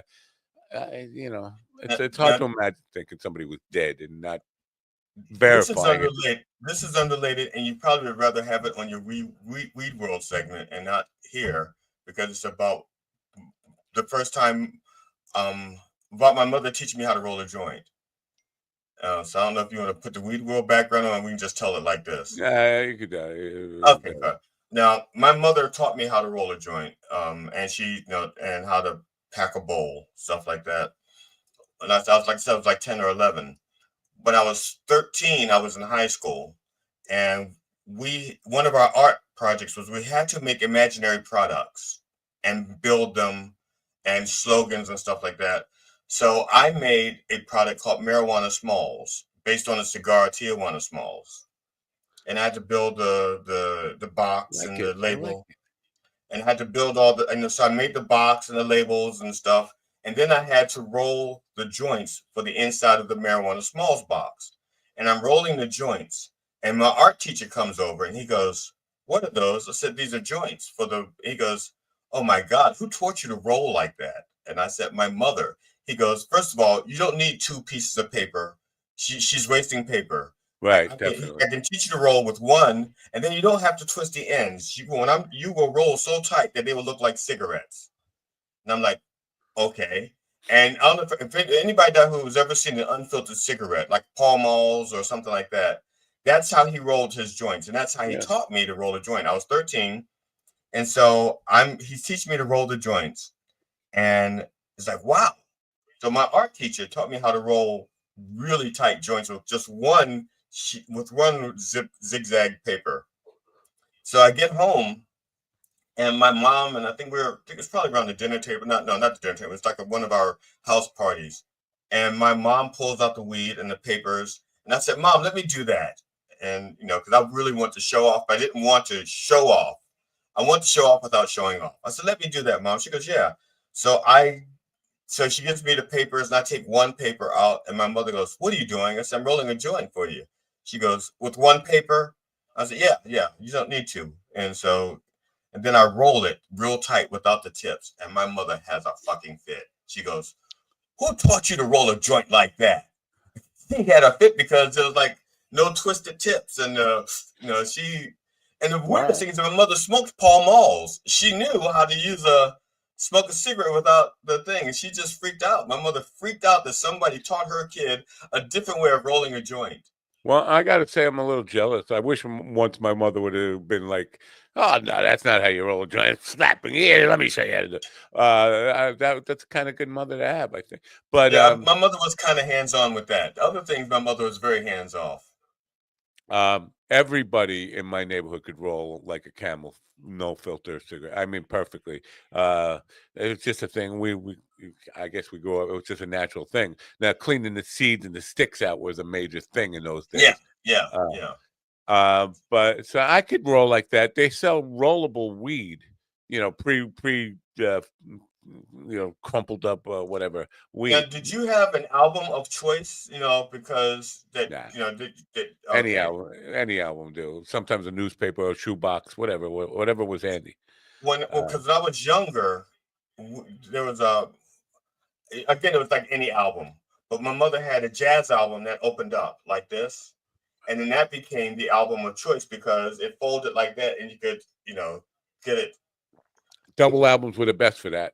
Yeah, I did use the paper that came in Cheech and Chong's Big Bamboo. There was a giant size rolling paper. I used that to roll a quarter pound of weed on a New Year's Eve one time.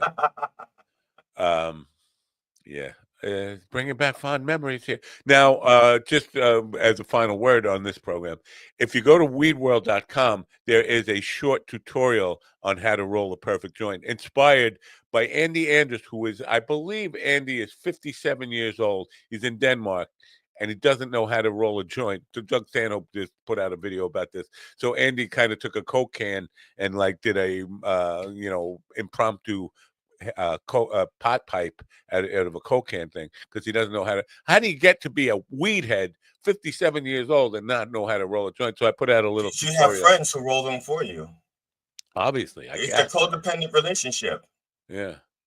I can't get high without my friends because they're the ones who know how to roll. It's like being 17 years old and you don't have a car. So you go to your friends who do have a car and they take you everywhere you need to go.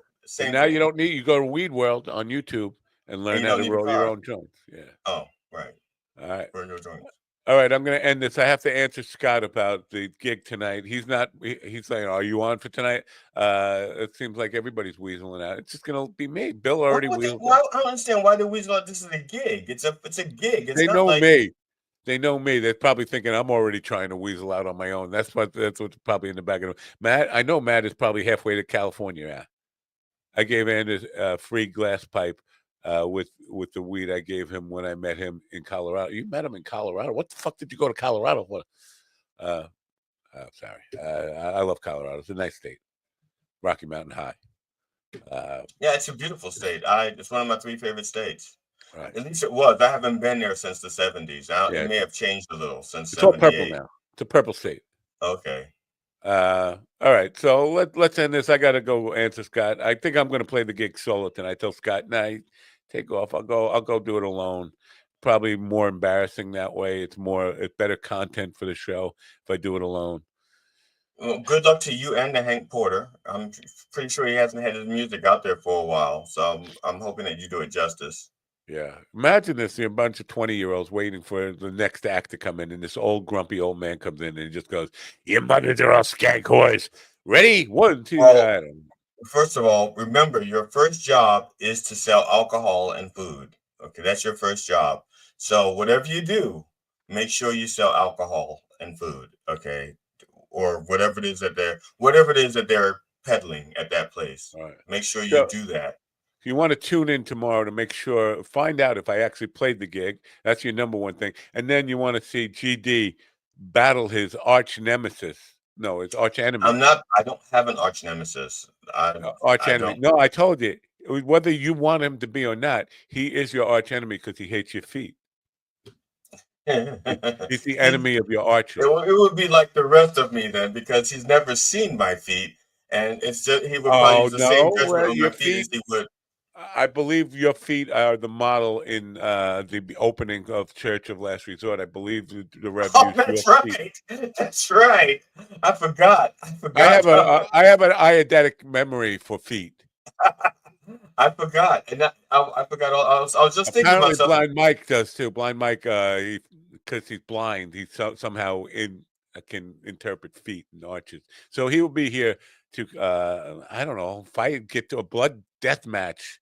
Or maybe I forgot all about the feet and introduction because I don't watch the introduction. I'm busy getting ready.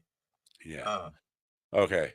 All right. That's the show for you today. Don't forget to turn on your radio. Have a great day or a great night, whatever, and see you tomorrow. Thanks for being here. Bye for now.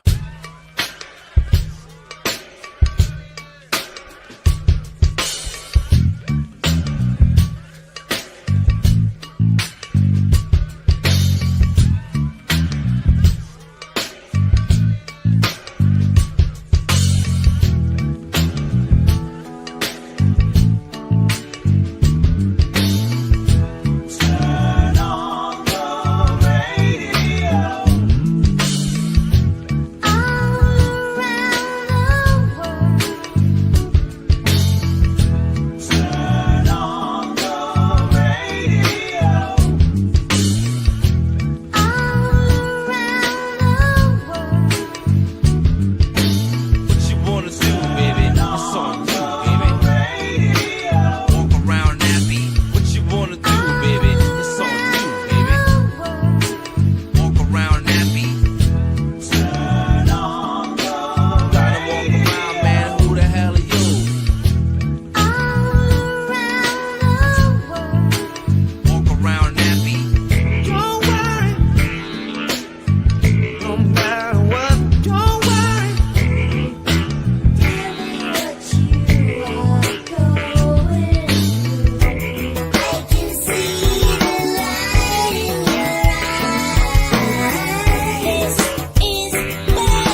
me, listen to me now. Listen to me, listen to me, listen to me now. Listen to me, listen to me, listen to me now. Listen to me, listen to me, listen to me now.